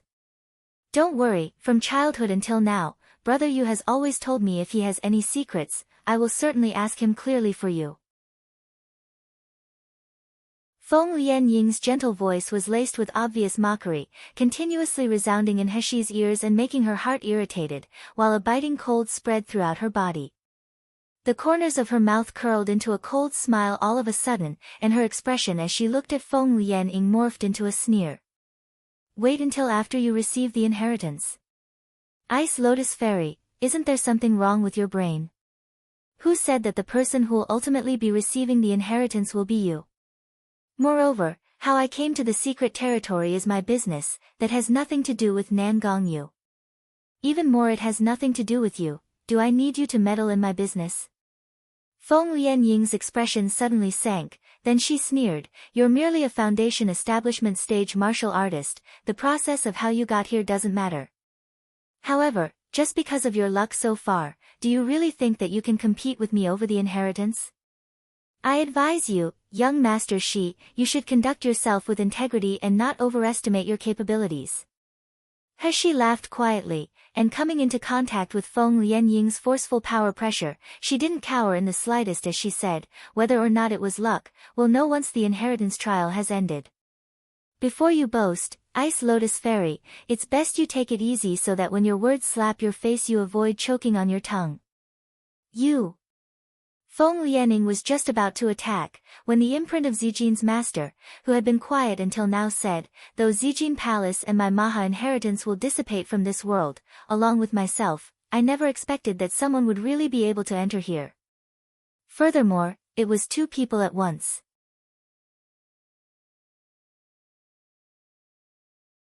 Chapter 230, Relying on one's own ability. He and Feng Lianing shivered for a moment, before their gazes then fell on the imprint of Zijin's master's image. After seeing the true appearance of Zijin's master, He's eyes widened in shock. She hadn't expected that his appearance would be of one so young, or that his whole body would give off the feel of a refined scholar. From what she had heard from the little golden dragon, she had assumed that his master would have been a white-haired old man with a long beard, someone who would look like a sage. Zijin's master slightly raised his left hand as he smiled and said, "Welcome to my nothingness void, here is where my inheritance can be received. Unfortunately, my inheritance can only be given to one person, so to determine who will receive my inheritance, the two of you will have to pass 3 tests." The winner, Zijin's master was still speaking, yet Feng Lianing hurriedly stepped forward and interrupted by respectfully handing over the jade slip in her hand. "Your Honor, this is the letter that my master wanted me to give you. My master said as long as you read this letter, that you'll understand and know who to choose." As she was handing over the jade slip, Feng Lianing proudly glanced at He. She had total confidence that as long as Zijin's master read this jade slip, that he would certainly give the inheritance to her. However, who would have thought that he didn't bother taking the jade slip, instead laughing, "No need, I know who your master is, yet accepting you based on that old guy's reputation isn't possible. A pity really, since that old guy's reputation isn't small either. With this being the case, I will not choose who due to another's reputation. Both of you will just have to rely on your own abilities." "What?" Feng Lianing paled. How could this? However, she hadn't finished speaking when Zijin's master had already waved his sleeve, and suddenly a ray of light rose from the ground, wrapping around each of the 2 girls. When He recovered her senses, she found herself floating in the air with a distant and familiar voice resounding in her ears, "Sister, I will protect you. I absolutely won't let them hurt you." He's body suddenly started shaking, and following that, she felt like the world was spinning in front her eyes as a white building abruptly appeared before her. That building was the orphanage where she had lived in her past life, and the scene at this time was in the orphanage's toilet. A thin and weak girl and boy were trapped in the toilet while a few people were continuously kicking them. At the same time, a couple of other people were holding dirty mops and brooms, whacking the faces of the 2 children now and then. The boy's frame was thinner than the girl's, but he unwaveringly shielded the girl behind him. No matter how badly he was beaten, he refused to move out of the way. They forced the boy's head into the toilet bowl as they kept punching and kicking him, excitedly yelling, "Beat these 2 freaks to death." Watching the boy starting to suffocate from his head being pressed into the toilet bowl, the girl finally snapped, and an intense burst of energy surged out of her body and struck all the scoundrels bullying them. This resulted in them all falling to the ground in an unconscious heap, half of them seriously injured, the rest of them barely breathing. He was stuck floating in the air as she watched this scene. Stiffly biting her lip, her eyes no longer revealed their usual coldness, they were brimming with anguish and painful memories instead. That little girl was her, and the little boy protecting her with all his might was her biological little brother. After they were sent to the orphanage, because of some extraordinary abilities they had possessed that they were unable to suppress, they were regarded as freaks and often bullied by many of the other children there. At that time, after seeing her brother nearly die before her eyes, the energy within He's body erupted with her fury and shocked the entire orphanage. The scene in front of her changed once again, and as He floated in the air, she watched her little brother go to the dean of the orphanage without her knowing, and admit that the immense energy attack was caused by him.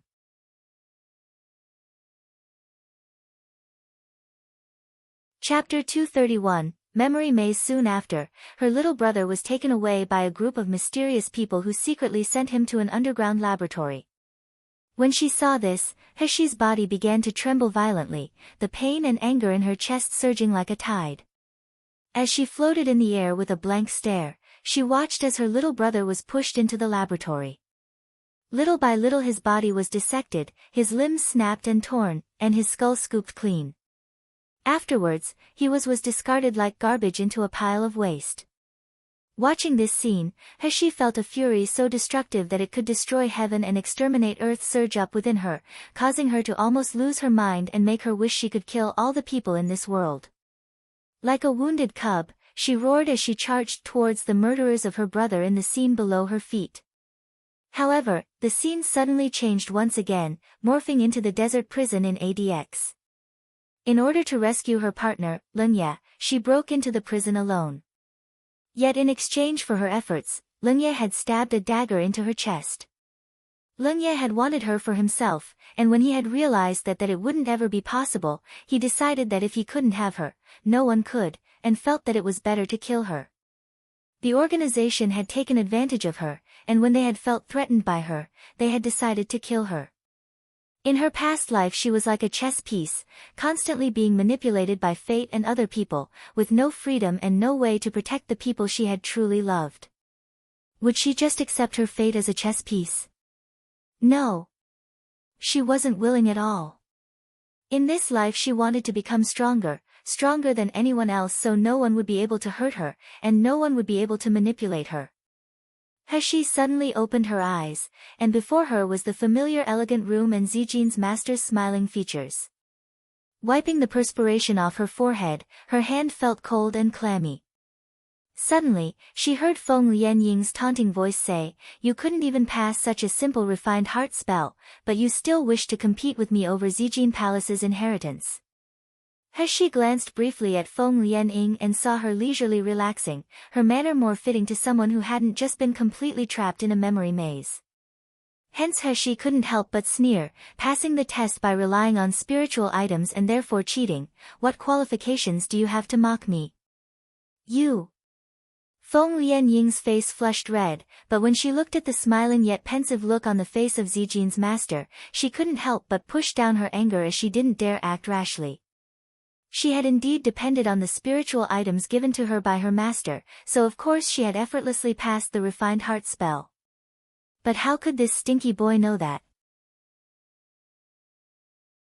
Zijin's master laughed slightly and said, "No matter how you did it, congratulations to the both of you on passing the first examination. The result of this test was a tie, and now the second test will begin." Feng Lianying was dissatisfied. Obviously she was the first one to exit the memory maze, so why was the result a tie? Yet, before she had a chance to speak, Zijin's master once again flicked out his sleeve. Soon, dozens of porcelain bottles appeared in front of Heshi and Feng Lianying. Apart from the first porcelain bottle being red, these numerous bottles were all the same with no difference, and all of them were decorated with blue and white stripes. Zijin's master laughed faintly. "While the treasure you want to inherit is my Maha inheritance, the greatest pride in my life was my alchemy technique, and it beats the inheritance due to my somewhat unique healing techniques. Therefore, this second test will be testing your medical expertise. In front of each of you there is a red porcelain bottle. In this red bottle there is a highly poisonous medicinal pill called dense viper orchid. This dense viper orchid was something I refined when I was younger. The person who takes this pill, even if it's a nascent soul stage martial artist, will be poisoned within a quarter of an hour. Once poisoned, your body will be covered with scales, just like a snake's. But these scales don't grow outward, rather, they grow and spread within your body, until they finally erode your heart and dantian. If you're not cured in the time it takes to burn a stick of incense, then even God can't save you."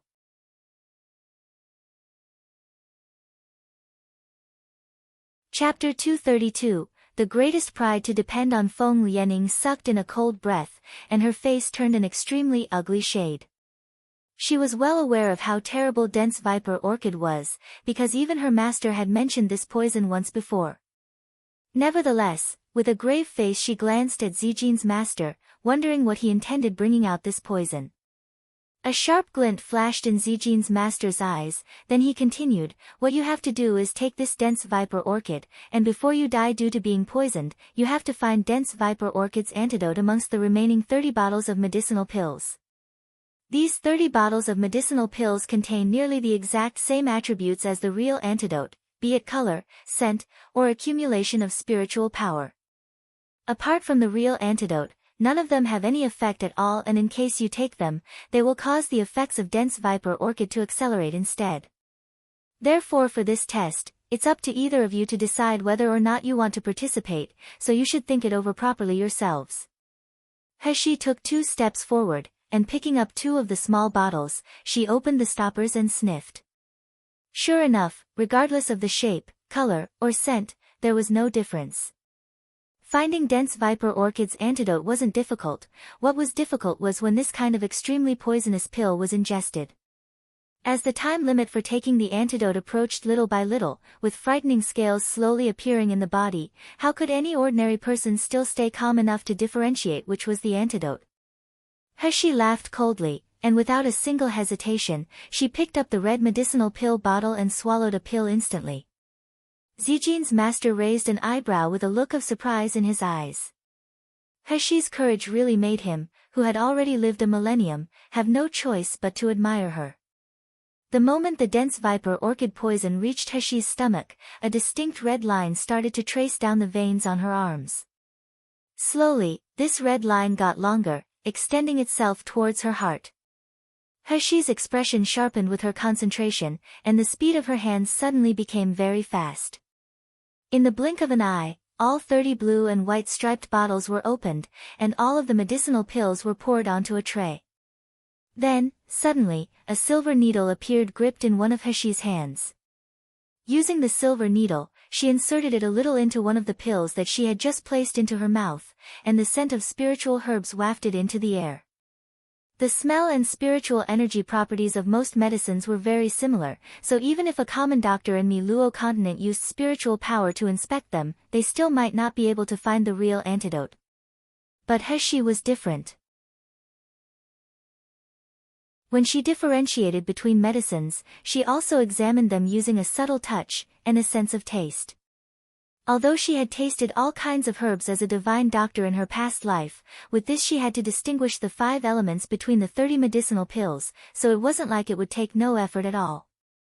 Just 3 brief minutes later, Heshi picked up a medicinal pill, a faint smile showing on her face. Seeing that she was about to stuff the pill into her mouth, Zijin's master couldn't help but say, "You still have a lot of time to examine the rest, so there's no need to be so hasty with deciding. If you swallow the wrong pill, it's very possible that you will immediately die from the poison. Have you thought about it properly?" A glint of confidence flashed in Heshi's eyes, then, without the slightest hesitation, she swallowed the pill. Showing a reckless smile, she said, "I apologize, I always firmly believe in my medical expertise. Even if you've lived 1,000 years old man, Zijin's master, it's not likely that you'll be able to ever surpass me in medical expertise." This is Heshi's greatest pride that she depended on.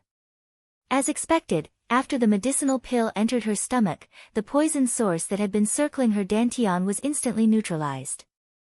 Zijin's master's face showed disbelief and admiration, his gaze as he looked at Heshi was becoming more and more amiable.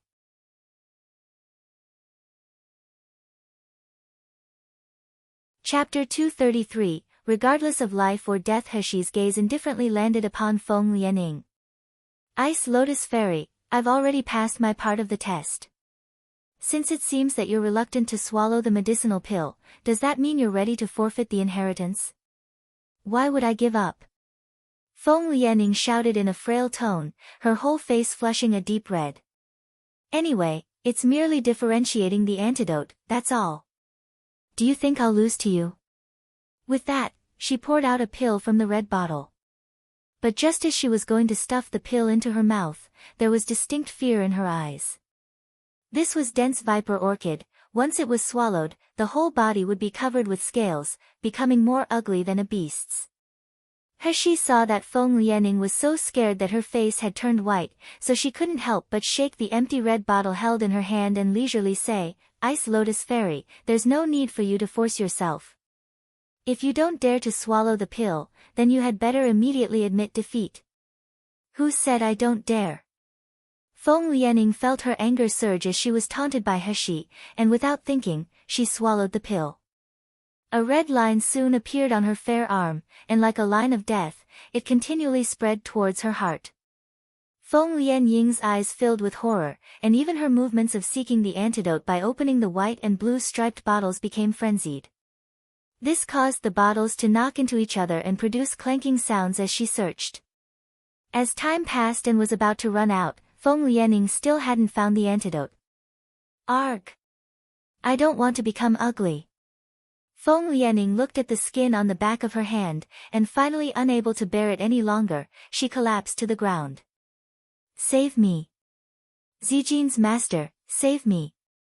However, Zijin's master had no intention of saving her, and with the same gentle smile on his face as before, he said, "All the tests need to be accomplished by the prospective new owner of the inheritance. Regardless of life or death, it's the responsibility of your own misfortune or good luck, so it's unnecessary for me to save you." Feng Lianing looked at Zijin's master, then looked at He watching indifferently from the side. With a hateful look aimed at the two of them, she grit her teeth till they nearly broke. Eventually, while still clenching her teeth, she fished out a tiny silver-white jade bead that she had kept hidden on her body all this time. Firmly pinching it to crumbs, she then smeared it onto her eyelids. The next moment, Feng Lianying's eyes shined brilliantly, and her weak divine sense suddenly increased. Looking once more at the black pills that she had previously poured out, her eyes soon lit up as she picked up one of them and quickly swallowed it. As soon as the antidote entered her body, the red line and dark patch on her hand disappeared without a trace in a flash. Her dantian that had already started burning quickly restored to its original state, the poison finally cured. Zijin's master laughed faintly, then stood up to say, "Congratulations to the both of you, you both passed the second test once again. However, again, the outcome isn't decided on who will be able to receive the inheritance, so we can only proceed to the third test to see the result." When He heard that, her expression was only indifference. Feng Lianing, on the other hand, tightly massaged her arms, her eyes lowered. During the test a moment ago, she had used the precious bright sense bead that her master had given her. Unfortunately, the bright sense bead was a single-use only item.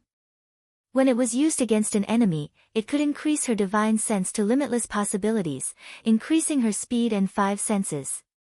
It was a very formidable weapon that could save one's life, but today, she had unexpectedly used it in such a place.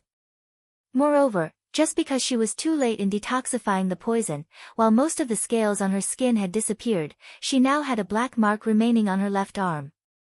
Feng Lianing had always been beautiful, yet now she had such an ugly mark on her flawless left wrist.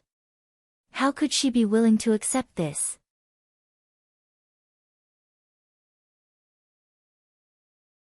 Chapter 234, Life Spirit Beast, Qing Sha, Shiyu.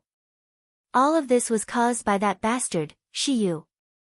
Just wait until she received the inheritance. When she departed Zijin Palace, she would definitely dismember his body into pieces. Zijin's master was in high spirits as he observed the reaction of the two people. Then slightly flinging out his sleeve, the scene before their eyes immediately changed. Suddenly, they appeared in an expansive garden, and crouching in the middle of the garden there was a huge ferocious beast the size of a small hill. This ferocious beast's physique was somewhat similar to a bear's, but its face resembled a dog's. At this moment, it was half lying on the ground, appearing a bit comical.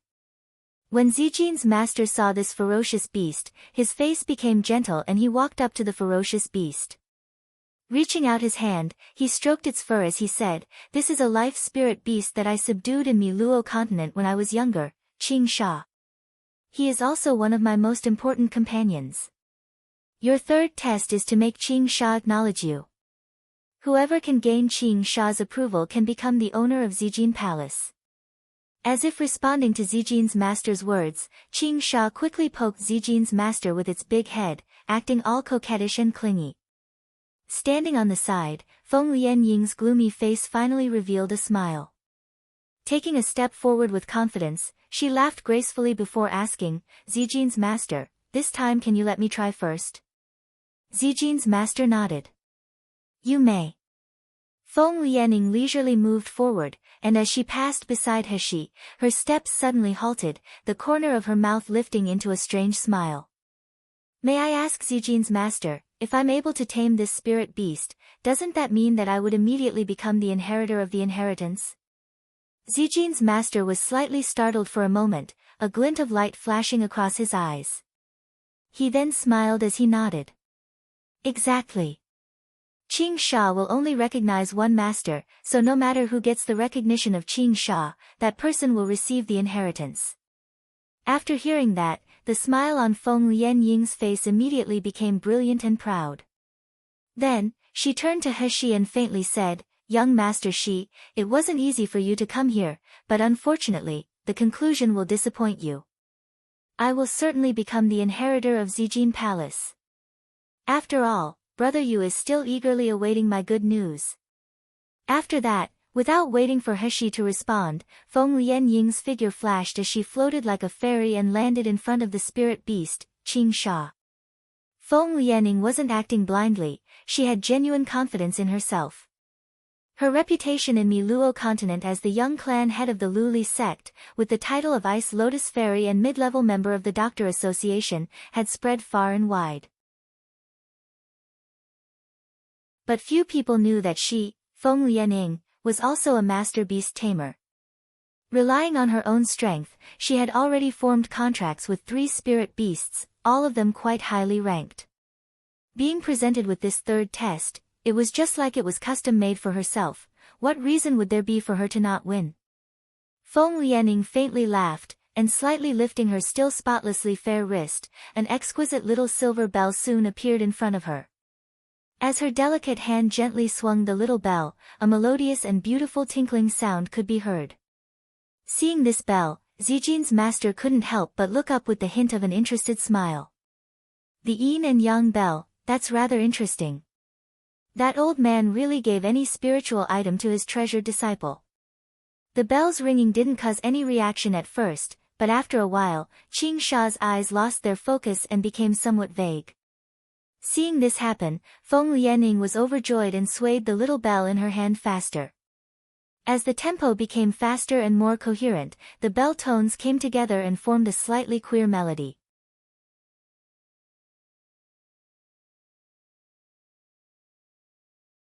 Chapter 235, The Risk of Being Bitten Back. As Heshi watched, Qing Sha's eyes slowly changed from being unable to focus, to lifeless and dull. Then, with involuntary movements, it step-by-step walked towards the direction of Feng Lianing. Watching the unfocused and uncontrolled state of Qing Sha, Heshi's eyebrows creased. If she hadn't guessed wrongly, Feng Lianing was using an enchantment technique. Moreover, if this technique was used on a low-level spirit beast, it would damage the spirit beast's divine sense, resulting in it becoming a puppet that had no choice but to obey all orders. It could be said that spirit beasts that had been tamed this way hadn't properly made a contract with their master, and instead, they were just a mere tool being controlled. As Qing Sha's eyes continued to lose their focus, it had slowly walked in front of Feng Lianing, following her order of crawling on the ground. A glint of excitement flashed in Feng Lianying's eyes, and her hand continuously shook the bell. Gently extending her other hand, she placed it on top of Qing Sha's head, slowly releasing her new level of spiritual power and wrapping it around its head. Not a moment later, Qing Sha's eyes slowly started to focus, but it had become very meek, as if it was only a house dog crouching before Feng Lianing. Successfully tamed. Feng Lianing was no longer able to suppress the proud look on her face. As she stopped shaking the bell in her hand, she took a step forward, towards Zijin's master, and bowed. Zijin's master, luckily I didn't fail to accomplish this test. I've tamed Qing Sha. However, There was no change to the expression on the face of Zijin's master, except for a corner of his mouth lifting into a meaningful smile. Oh. Are you sure? Feng Lianing stared blankly for a moment, and just as she was about to ask him what his words meant, her complexion suddenly changed. Qing Sha, who had up until this moment been completely meek, abruptly released a snarl, a burst of formidable spiritual pressure exploding from its entire body. This kind of spiritual pressure far surpassed what a gold core stage martial artist could take, and Feng Lianing was caught completely off guard, directly struck by that spiritual pressure. Combining this with the effort she had used for the enchantment technique, and she was too powerless and ended up spitting out a mouthful of blood, before her entire body then fell weakly to the ground. Raising her head, she looked at Qing Sha, who had snarled at her in disbelief, murmuring, "How could this be possible? My method for taming beasts, how could it fail?" A glint of ridicule flashed within the eyes of Zijin's master as he replied, "Oh, I forgot to warn you too, being threatened and forced are the things that my Qing Sha loathes the most. You have to make him want to recognize you. For example, you have to make him willing to do it. Otherwise, you have to bear the risk of being bitten back." After hearing that, Feng Lianying's complexion paled further, her heart brimming with unwillingness and resentment since she had failed the final test. However, just thinking that if she couldn't do it, then it would be near impossible for that stinky boy to accomplish it. With that thought in her mind, her heart felt a little better. As long as he couldn't do it, then the result would be a draw and she would still have a chance. She was determined to win Zijin Palace's inheritance.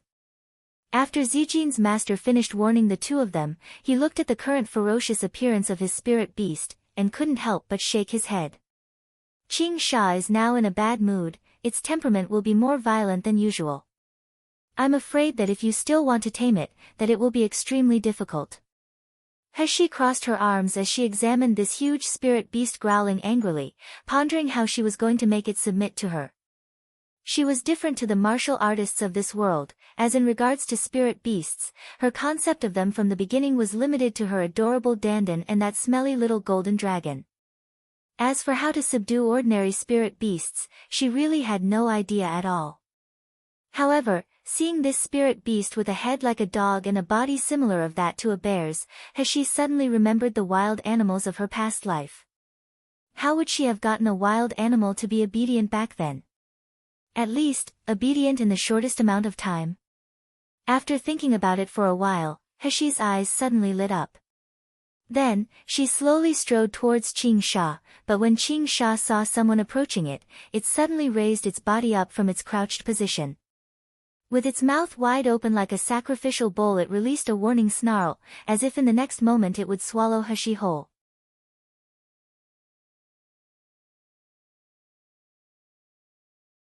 Chapter 236, Gluttonous Nature. With such a scene before her, Heshi wasn't afraid in the slightest. Instead, she extended her hand to lightly touch the tip of Qing Sha's tongue as it poked out from its huge mouth. In the next moment, the thing that made Feng Lianing and Zijin's master stupefied occurred. The spirit beast that had been looking like a monster with bared fangs suddenly quieted down. It even smacked its lips while revealing an expression of joy.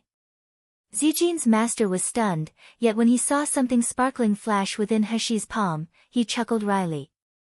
So, it was like that. That girl unexpectedly used that method to tame his Qing Sha. That girl was simply too clever.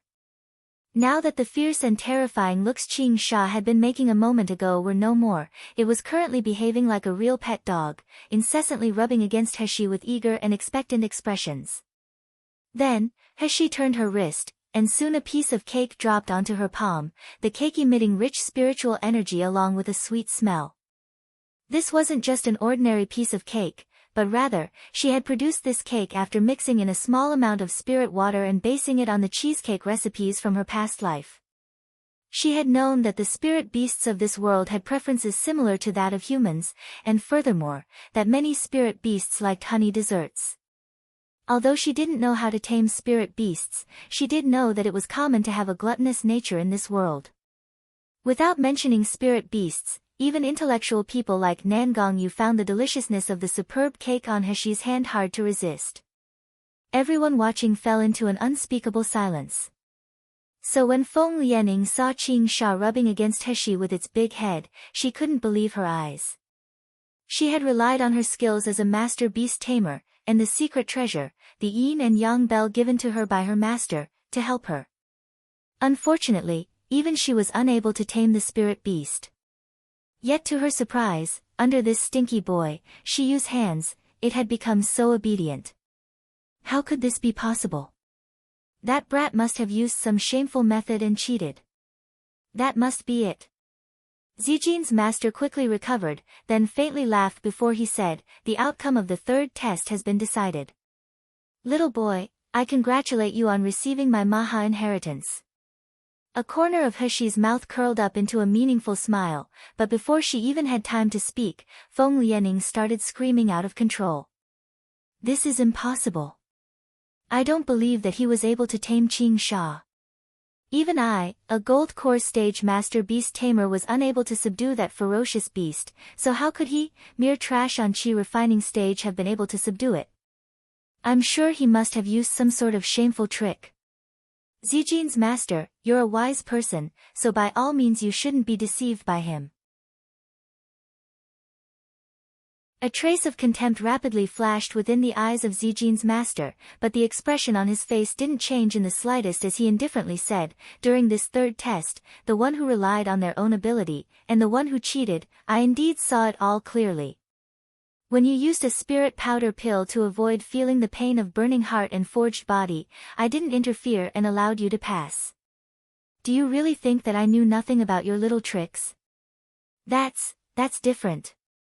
Feng Lianing shouted quietly, but then the complexion on her face darkened into an ugly shade of red.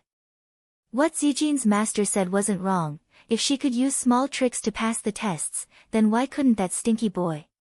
She had cheated her way through all of the tests, so what qualifications did she have to accuse him? But, for the purpose of obtaining this inheritance, how many years had they, the Luli sect, been preparing? How much of their strength and their resources had they spent? Even her master had given her precious treasures over, even though she normally guarded them carefully. And when she had done so, she had repeatedly told Feng Lianing that she must receive the inheritance.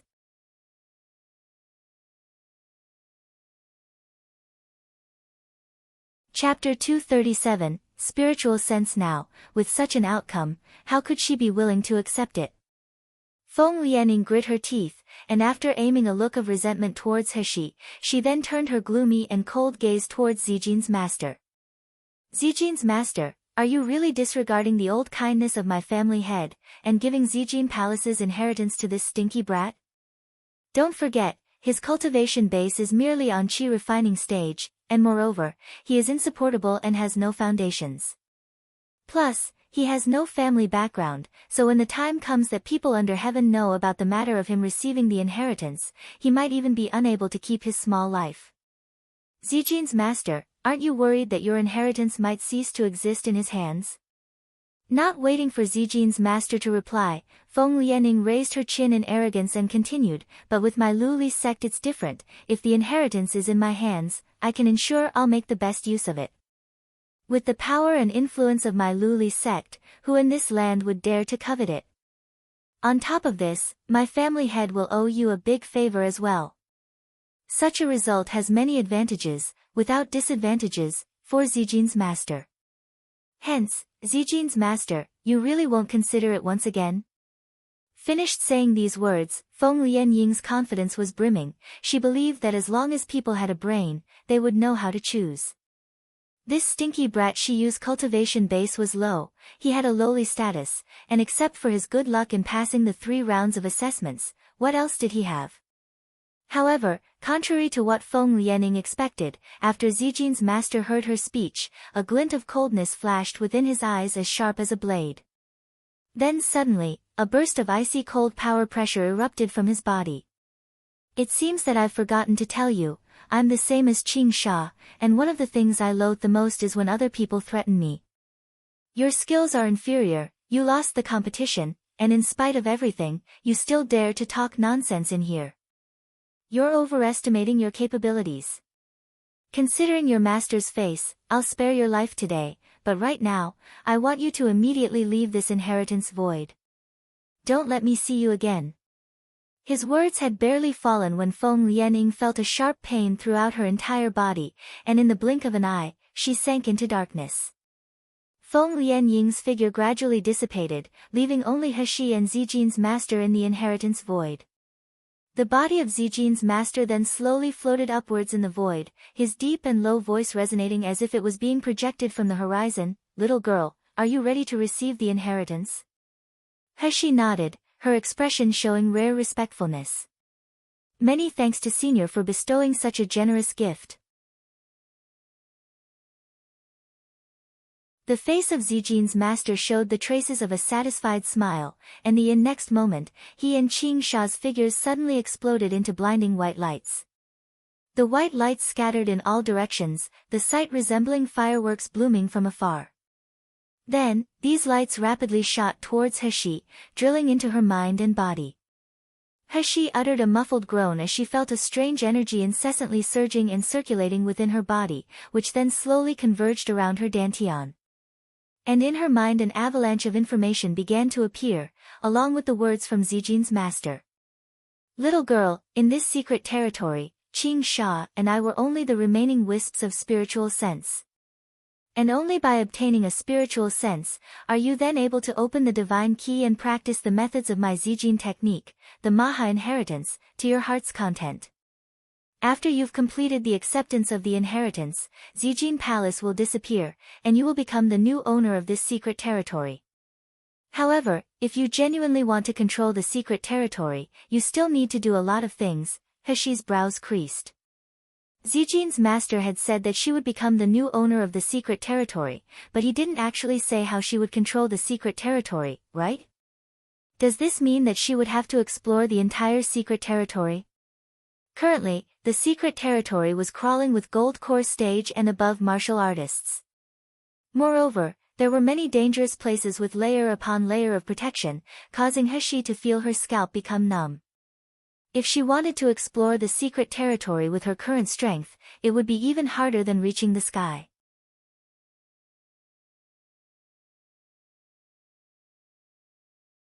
Chapter 238, Feng Lianying's jealousy. However, when Heshi heard Zijin's master talking about the contents of the Maha inheritance, she immediately tossed her concerns about the rest of the matters to the back of her mind. This then left only excitement and expectations in her heart. The ability of the Maha inheritance was apparently duplication. The power to duplicate other people's abilities, and even their cultivation methods. Of course, in the early stages it was impossible to have such a large ability. At most it could only duplicate the abilities of a martial artist at a lower cultivation level than herself. However, when it reached peak level, there was an 80% probability that it could completely duplicate the cultivation methods of a martial artist that was one level higher than herself, a 50% chance that it would duplicate the cultivation method of a martial artist 2 levels higher than herself, and a 10% chance that it would duplicate the cultivation method of a martial artist 3 levels higher than herself. Moreover, once the divine key was opened, the martial artist's spiritual sense and essence power would be greatly enhanced, helping her to rapidly master any cultivation methods to advance. As a result, her progress would be more than twice as fast as other martial artists. Heshi pushed down the exclamation that surged forth in her heart, and sitting cross-legged, she began to slowly refine and link up the spiritual sense Zijin's master had left for her in the inheritance void. Only through absorbing the spiritual sense could the divine key be opened, and this could then be considered as completely receiving the inheritance. By then, her strength would also greatly improve. And at this moment, on the outside of the inheritance void, Feng Lianying, who had suffered from Qing Sha's bite and the forced banishment of Zijin's master, slowly woke up with her complexion an ugly shade. Straight after she awoke, she then spat out a mouthful of blood, her pretty face pale and unhealthy looking. Reaching into a pocket of her robes, she fished out a jade tablet that immediately started emitting a faint light. When Zijin's master had expelled her from the inheritance void, he had used quite a lot of power. He had initially hoped that she would be incapacitated for about an hour, giving Heshi plenty of time to finish receiving the inheritance. However, Zijin's master didn't foresee that Feng Lianying would have actually brought a wind seal with her. With that kind of treasure on her, it would allow her to become clear-headed in just a short half an hour. Feng Lianying's delicate hand tightly clenched the jade tablet, revealing traces of the veins on the back of her hand. She's awake, but so what?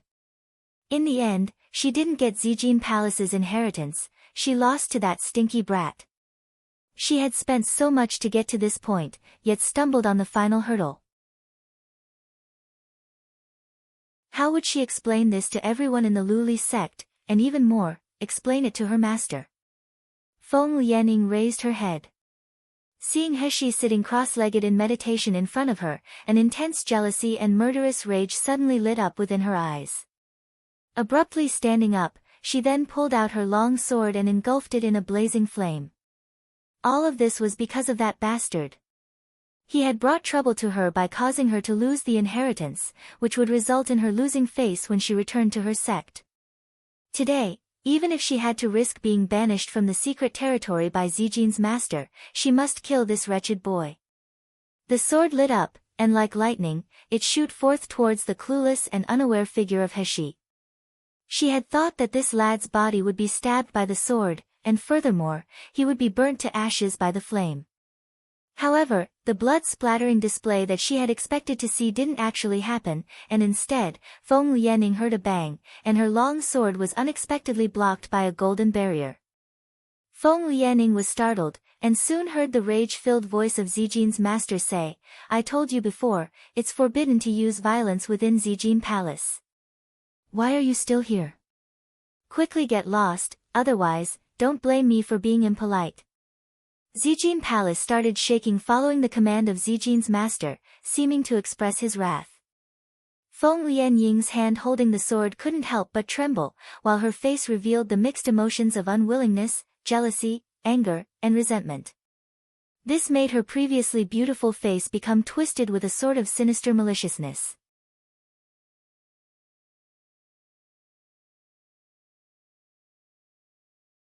Chapter 239, You Cannot Harm My Mother. Under Heshi's clothes, the little golden dragon was a bundle of nerves as he stealthily watched Feng Lianying's reactions. At the same time, he was also trying to appease Dandan and pushing away his small claws. Even though she was clearly unwilling, they watched as Feng Lianying carried her sword with her as she walked out of Zijin Palace, causing the little golden dragon to finally heave a long sigh of relief. Then, turning towards Dandan with a proud smile, his mouth noisily opened and closed as he said, "See, I told you that I could handle that evil woman." However, the little golden dragon had yet to finish speaking, when Dandan suddenly cried out in alarm, and his pale pink body abruptly swelled as blinding lights burst from his body. The next moment, a bang echoed throughout the room, and the two little spirit pets flew out from under Heshi's clothes to land heavily fell upon the ground. Dandan uttered a painful wail and his swollen body deflated at a speed faster than the naked eye could follow, becoming smaller and smaller. His pig appearance seemed to have lost all moisture, and his soft skin was no longer as shiny and smooth as before. Rather, it was now all wrinkled, as if completely dried out. "Dandan, are you okay?" The little golden dragon cried out in fear, shock and terror clearly written across his face. This foolish little pig, in order to protect him. I had thought that it was truly an order from Zijin's master, yet as it turns out, it was only two cunning little beasts. I was almost deceived by the two of you. When the little golden dragon heard that, he raised his small head and furiously said, "My master has already begun the process of receiving the inheritance of Zijin Palace, which means that he will soon become the owner of this secret territory, the younger family member of Zijin's master. If you dare harm my master, be careful because Zijin's master will definitely seek you out to pay back your debt." Upon hearing that, Feng Lianying burst into a fit of laughter. "Since you said that the acceptance has just began, then that means it's not yet complete. If I kill him now, he's not a descendant of Zijin's master, so naturally no one will take revenge on behalf of him.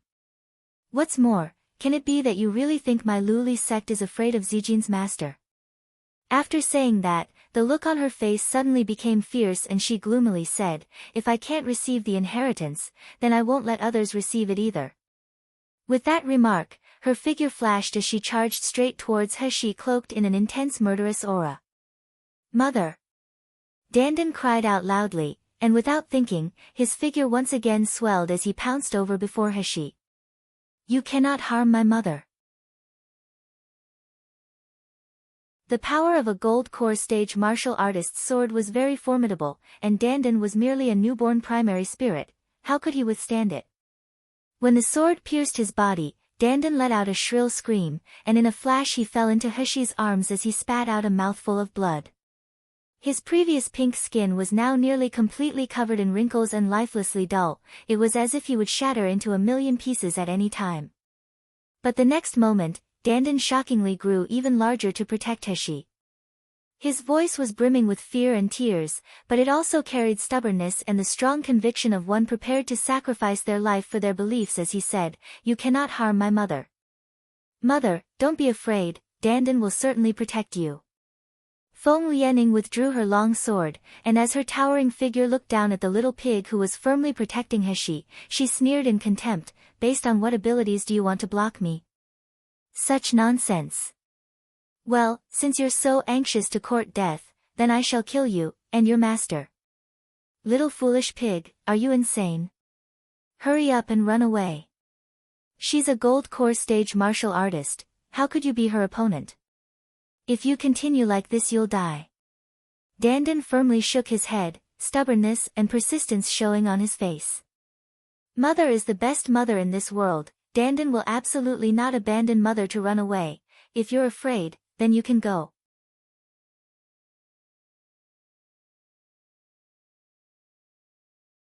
Chapter 240, Dying, How Could I Be Afraid?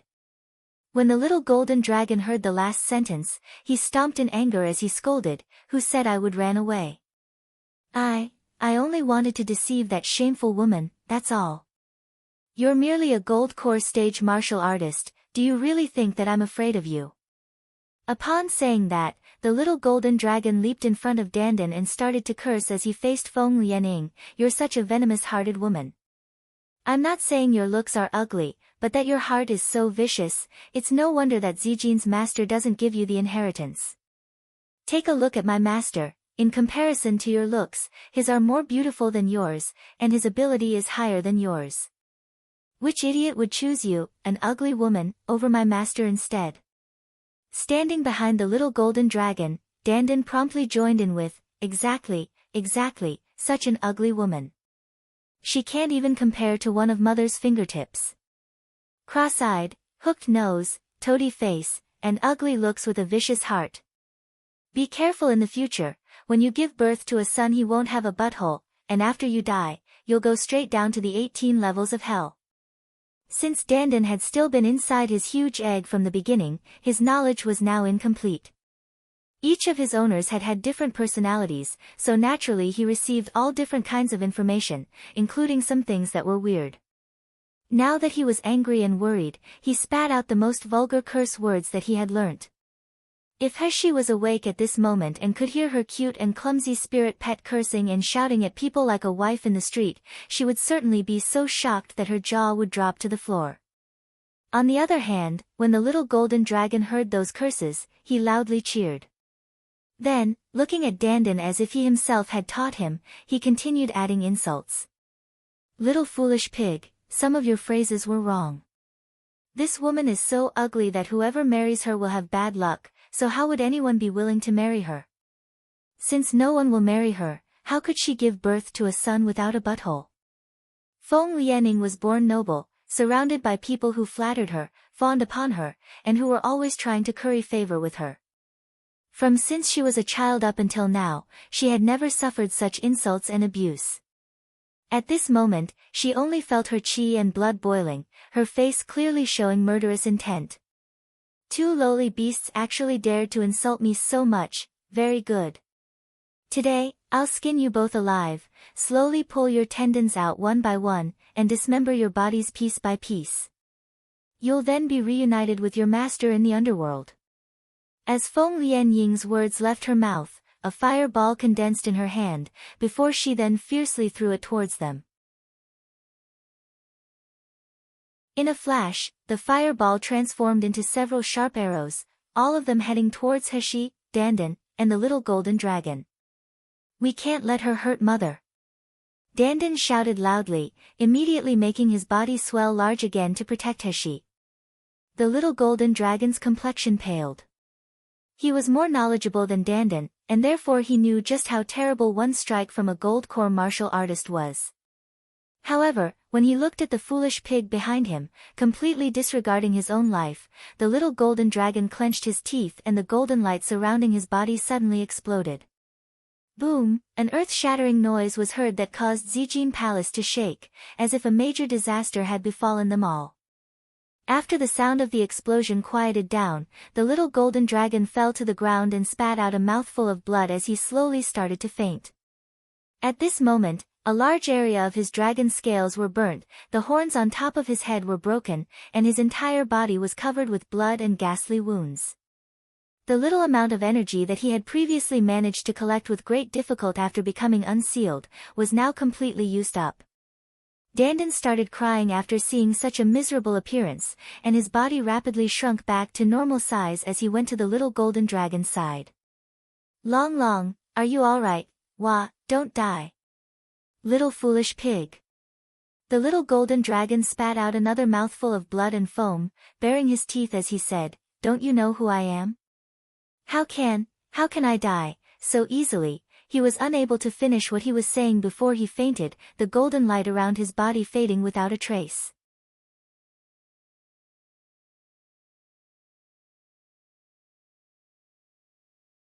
Chapter 241, The shopkeeper of Xingda Hall. Feng Lianing sneered, "You're a young dragon that's not much better than a snake. Even the low-level disciples of my Luli sect might be able to catch you as a pet, and yet here you are, daring to be so arrogant in front of me. Don't overestimate your capabilities and attempt something impossible. As far as a useless spirit pet goes, you're the most useless. Since you were so devoted in protecting him, then I'll help you all die together." Upon saying that, her long sword suddenly lit up with a blinding red light and was surrounded by leaping flames, as if it was about to burn all of Zijin Palace down. Fear and sadness clearly showed on Dandan's face. But, in the next moment, he resolutely clenched his jaw and leaped into the air, firmly wrapping himself around Hashi. He had experienced thousands of years of waiting in loneliness, before he had finally managed to meet Mother. Mother was so gentle, so kind, she made so many delicious types of food for him, and she would even hug him to appease him. If he lost Mother, then would he have to return to that boundless darkness, where there was no longer any food, no light, and no more of Mother's hugs to warm him? No. He didn't want that to happen. As long as he could be together with Mother, even if he had to pay any price, he would do it without any hesitation.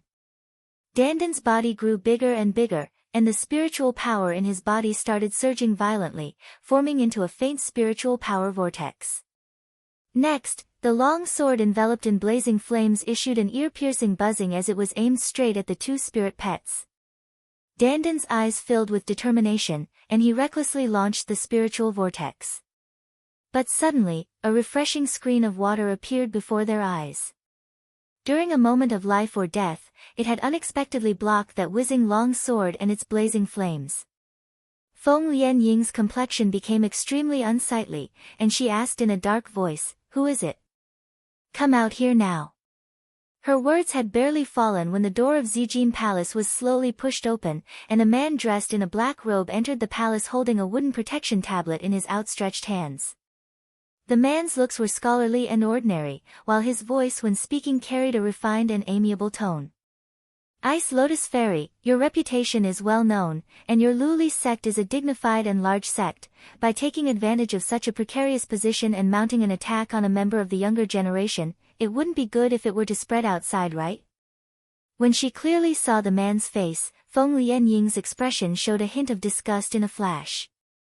"I was wondering who was it, and as it turns out, it's actually shopkeeper Zhou of Xingda Hall.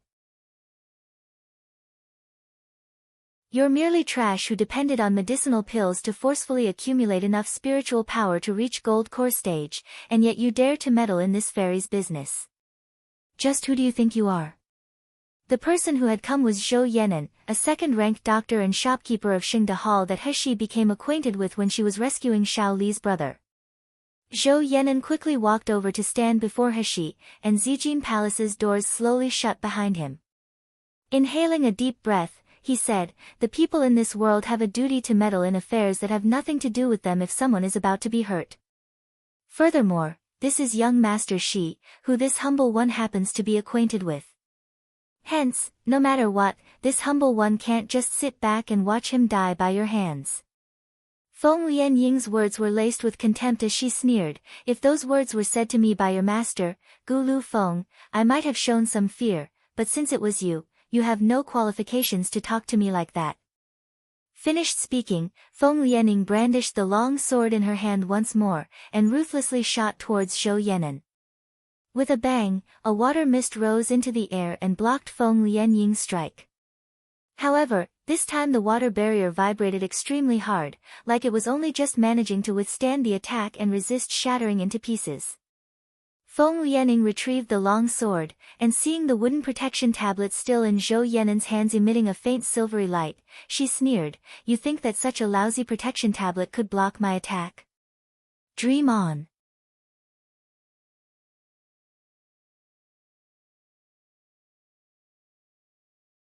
Chapter 242. Unable to contend like she had thought of something, Feng Lianying's jealous-filled gaze swept over towards He and she gloomily said, "Since shopkeeper Zhou came here, it was presumably to also receive the inheritance of Zijin Palace, right? However, this palace has now been taken away by that stinky boy using his despicable methods. Shopkeeper Zhou, didn't you want to get the inheritance?" Upon hearing this, Shopkeeper Zhou stared blankly, before then glancing in disbelief at the boy meditating with his eyes closed. Young master once said that if one wants to receive Zijin Palace's inheritance, that they must at least be a martial artist of gold core stage or higher, and moreover, they need to have a certain level of medical expertise. Young Master Shi's cultivation base was clearly just Qi refining stage, but unexpectedly he was able to get the inheritance. Could it be that his medical expertise is really so high that it's reached perfection? When Dandan heard Feng Lianing slandering He, he angrily shouted, "Evil woman who won't ever be able to be married off, it was obviously because your skills weren't as good as Mother's that you lost, and Zijin's master even said that you were inferior to Mother.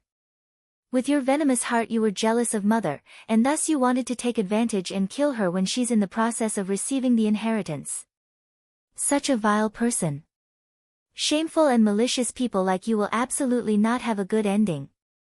Zhou Yenan was baffled. Young Master Shi was a man, yet his spirit pet called him mother.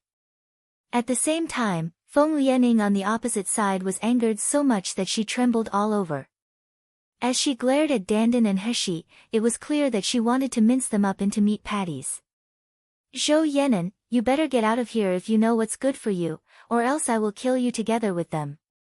As her words fell, a formidable and imposing spiritual pressure burst out from Feng Lianying's body, tightly wrapping itself around Zhou Yenan and Dandan. Zhou Yenan instantly turned deathly pale, causing him to fall back a step. The light of the wooden protection tablet in his hand seemed to dim slightly.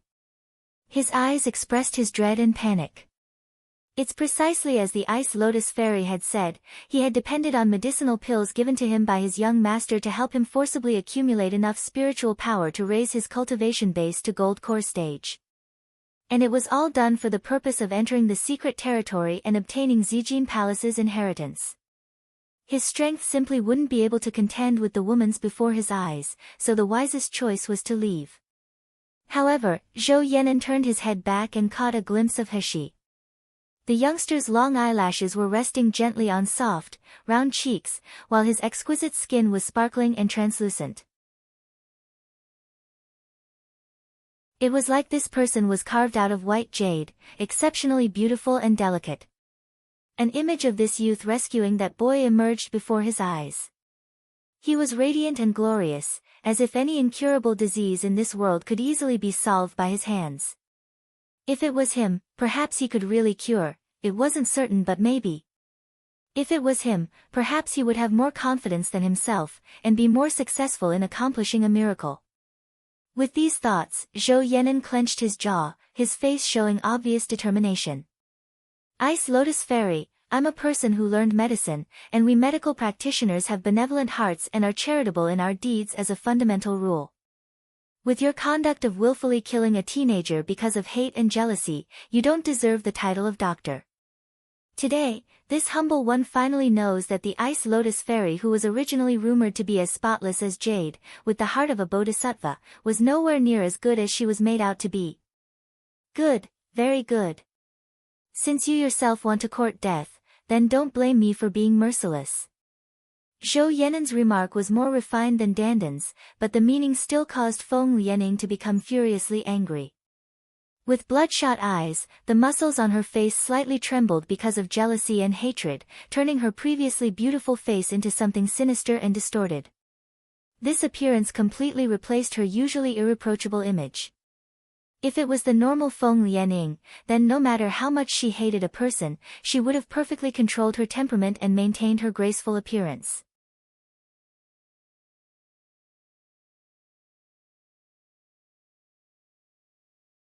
Chapter 243, Advancing to Meridian Stage. But today, with her fail in competing over Zijin Palace's inheritance, the hatred she had for Heshi made her extremely irritated. All this, coupled with Dandan, the little golden dragon, and Zhou Yan'an's words on top of that, it made her completely lose all rational and she was unable to maintain her fairy-like image. Zhou Yan'an's strength could in no way contend with Feng Lianying's power, and as a result, after just a few short fights, he fell into a disadvantageous position, his body sustaining a few wounds. Watching from the side, Dandan suddenly jumped over in an attempt to distract Feng Lianing and assist Zhou Yan'an, but Feng Lianing ruthlessly kicked him away with a burst of spare spiritual power. This caused him to smash into Heshi's body so hard that he ended up spitting out a mouthful of blood. Feng Lianing pointed the edge of her blazing sword at Zhou Yan'an, severely striking him. With a bam, the wooden protection tablet in Zhou Yan'an's hand shattered into pieces. After which, he staggered before tumbling to the ground, his complexion deathly pale. This wooden protection tablet was a spiritual item given to him by his young master, and it was able to resist the full strength of an attack from a martial artist at the peak of Gold Core stage. Zhou Yan'an had been able to avoid so many of Feng Lianying's attacks so far because of this protection tablet. Now that the protection tablet was broken, and the spiritual power in his body had been used up to the last drop, he could no longer withstand another blow from Feng Lianing. A cold and malicious expression was clearly visible on Feng Lianying's face. Whether it was Zhou Yan'an, the two little beasts, or Heshi, she absolutely wouldn't allow them to live. In this world, any person who dared to humiliate her would pay the price 1,000 times over, and they wouldn't be allowed to die a natural death. However, since Feng Lianing was immersed in her hatred, while Zhou Yan'an was focused on her and his despair, neither of them noticed what was currently happening with Heshi. As she sat silent and cross-legged to the side, her body began to emit a faint silver light. Dandan raised his small head, and his big eyes welled with tears as he looked at Heshi with a surprised expression. Mother! Along with the light slowly getting brighter, at a rate faster than the eye could see, Heshi's spiritual power started to frantically increase. A tiny whirlpool formed in her dantian, and little by little, it started absorbing the spiritual energy from Zijin Palace into her body. Next, Heshi's cultivation base rose from the peak of Foundation Establishment Stage, to the completion of Foundation Establishment Stage, all the way up to Meridian Stage. Finally, she stopped advancing once she reached the second rank of Meridian Stage. It must be known that in Miluo continent, a martial artist's rank was categorized and divided into Qi Refining Stage, Foundation Establishment Stage, Meridian Stage, Gold Core Stage, Nascent Soul Stage, Divine Stage, Void and Darkness Stage, Overcoming Tribulation Stage, and lastly, Completeness Stage. The higher the rank a martial artist reached, the harder advancing would become. It would be as if one was ascending to heaven. For a martial artist with ordinary innate talents, advancing from Foundation Establishment Stage to Meridian Stage would take at least several decades. Even a genius martial artist with outstanding innate talents would need at least 5 to 6 years. But Heshi had unexpectedly, in just one short month, managed to jump to the second rank of Meridian stage without a cultivation base. If such an advancement speed were to spread out, it would absolutely shake the entire Miluo continent to its core. With the silver light slowly dissipating, it ultimately seemed that everything had completely entered Heshi's body. Next, the eyelashes of the youngster slowly trembled as he sat cross-legged, and he slowly opened his eyes. This scene was stunning, yet it all happened within the blink of an eye. So except for Dandan, Feng Lianying and Zhou Yan'an didn't discover what had been going on. Seeing the sword about to reach him once more, Zhou Yan'an closed his eyes in despair and he muttered 2 words, "Young master." However, the pain he expected didn't come, and instead, he suddenly felt something wrap around his waist. Zhou Yan'an's body flew into the air, brushing past the tip of Feng Lianying's sword in the nick of time.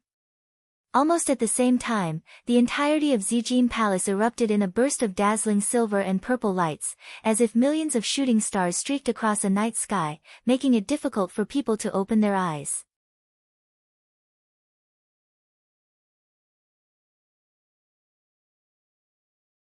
Chapter 244, Disappearance of Zijin Palace. Feeling pain in her head due to the blinding light, Feng Lianying quickly covered her eyes. And through the gaps between her fingers, she could vaguely see the blinding white light converging in one direction. A gentle breeze blew past after the light had completely dissipated, and she was shocked to discover that she was no longer in Zijin Palace, but was now standing in a vast field. No, it should be said, that Zijin Palace had completely disappeared. And standing opposite her was Zhou Yan'an, who was still in a panicked state. Tied around his waist was a white bone whip, while his clothes were tattered and soaked with blood. His breath was released in pants, as if his spiritual power would dry up at any moment.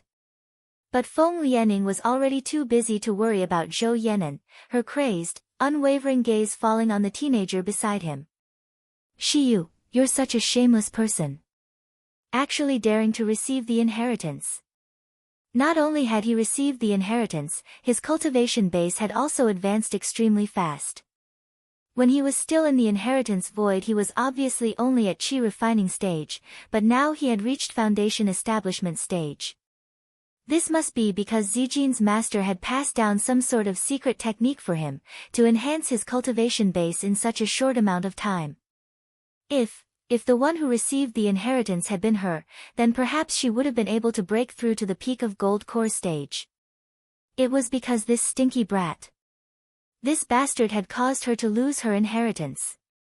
As soon as Dandan saw that Heshi had awoken, he was no longer able to bear it and immediately pounced into her arms as he loudly cried, "Mother, you finally woke up." "What?" Dandan was scared he wouldn't see you again. Once Heshi hugged Dandan, she felt that something was wrong.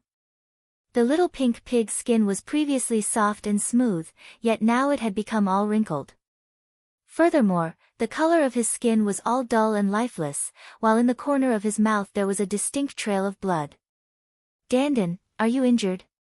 "What, mother, it was that evil woman who bullied us.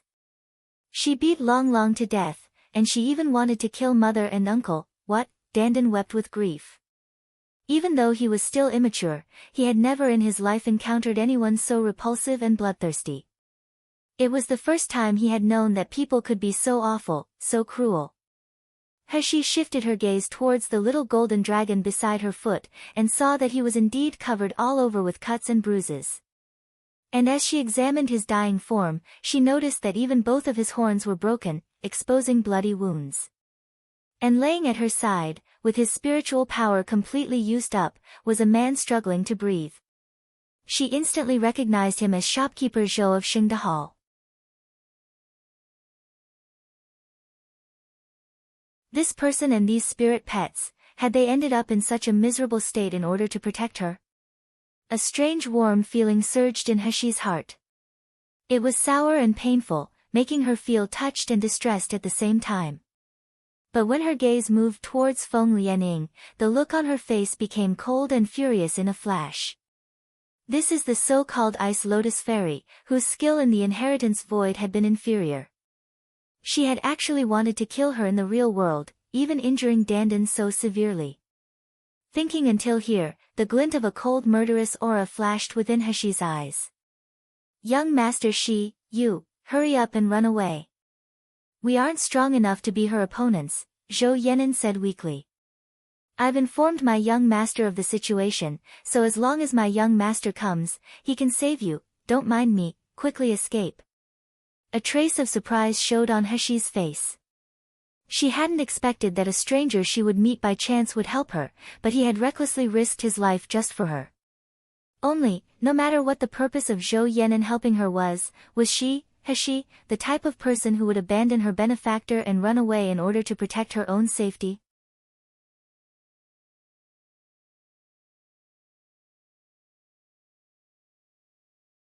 Chapter 245, kowtow to apologize. When Zhou Yenin didn't see him moving, he became anxious. Young Master my spiritual power is used up, and my meridians are damaged. It's certain that I won't be able to escape, so you should quickly go, otherwise, it'll be too late. Heshi didn't pay attention to his words. Rather, she rapidly took out her silver needles and in a flash sealed several of his major acupuncture points. As his acupuncture points were sealed, the spiritual energy and power that leaked from Zhou Yenin's damaged meridians slowly stopped, and his pale complexion began to return to normal. Not waiting for Zhou Yenin to say anything further, Heshi quickly fished out a few spiritual supplement pills and stuffed it into his mouth, before indifferently saying, "It's only a small injury, why should you make out as if you were half dead? Rest assured, you and I won't die." Slowly he felt spiritual energy gathering in his dantian, and even his meridians which had previously been burning gradually started to cool down. Zhou Yenin was astonished, and as he looked at Heshi, his gaze steadily became more respectful. Yet when he saw Feng Lianying's dark expression as she walked towards them carrying her sword, he couldn't help but become anxious. Young Master even if you were able to save this humble one's life, with just our strength alone, we're simply not able to be a match with Ice Lotus Fairy. I'll only drag you down. Zhou Yenin's words hadn't yet finished, when he suddenly felt his throat clog and he could no longer utter any sound. Heshi coldly withdrew her finger that had been pressing on his voice acupuncture point, and indifferently said, "You're too noisy, go to the side and obediently watch." Who said that we weren't a match with that damned woman and could only die? Even if I really have to die, I must shed a layer of that vicious white lotus's skin. In this world, no one can injure Shiyu's people, without paying the price. Feng Lianying's eyes were still dark, as if they contained venom. Yet hearing this just as she was starting to calm down caused her to burst into a fit of loud laughter. "Who do you think you are? You're merely Foundation establishment stage trash. You think that since you received Zijin Palace's inheritance that you'll be able to go against me? In your dreams." Once that was said, Feng Lianying's expression became extremely dark and sinister. "If you hand over the golden Bodhi tree and Zijin Palace now, this fairy will kindly leave your corpse intact. Otherwise, don't blame me for being merciless. My Luli sect has so many methods to torture people, and at that time, I'll let you have a taste of what it means to live in agony yet be unable to die. By then, even if you beg for forgiveness, it will certainly be too late." Heshi sneered, then took a confident step forward before indifferently saying, "If you want me to hand over the golden Bodhi tree and Zijin Palace, I can.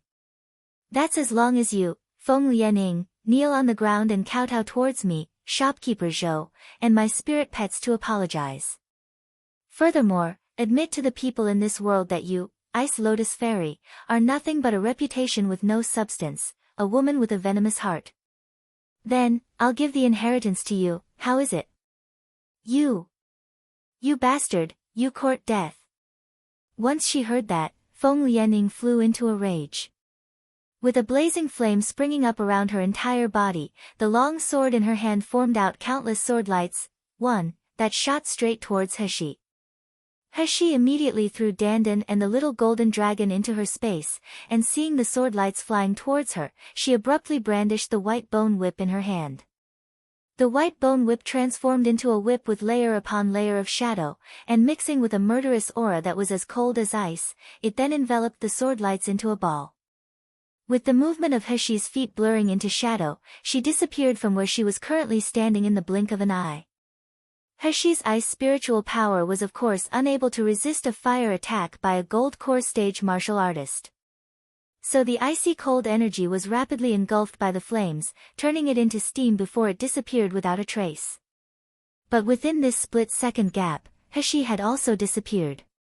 This resulted in the long sword hurtling past and returning to Feng Lianying's hand without success once again.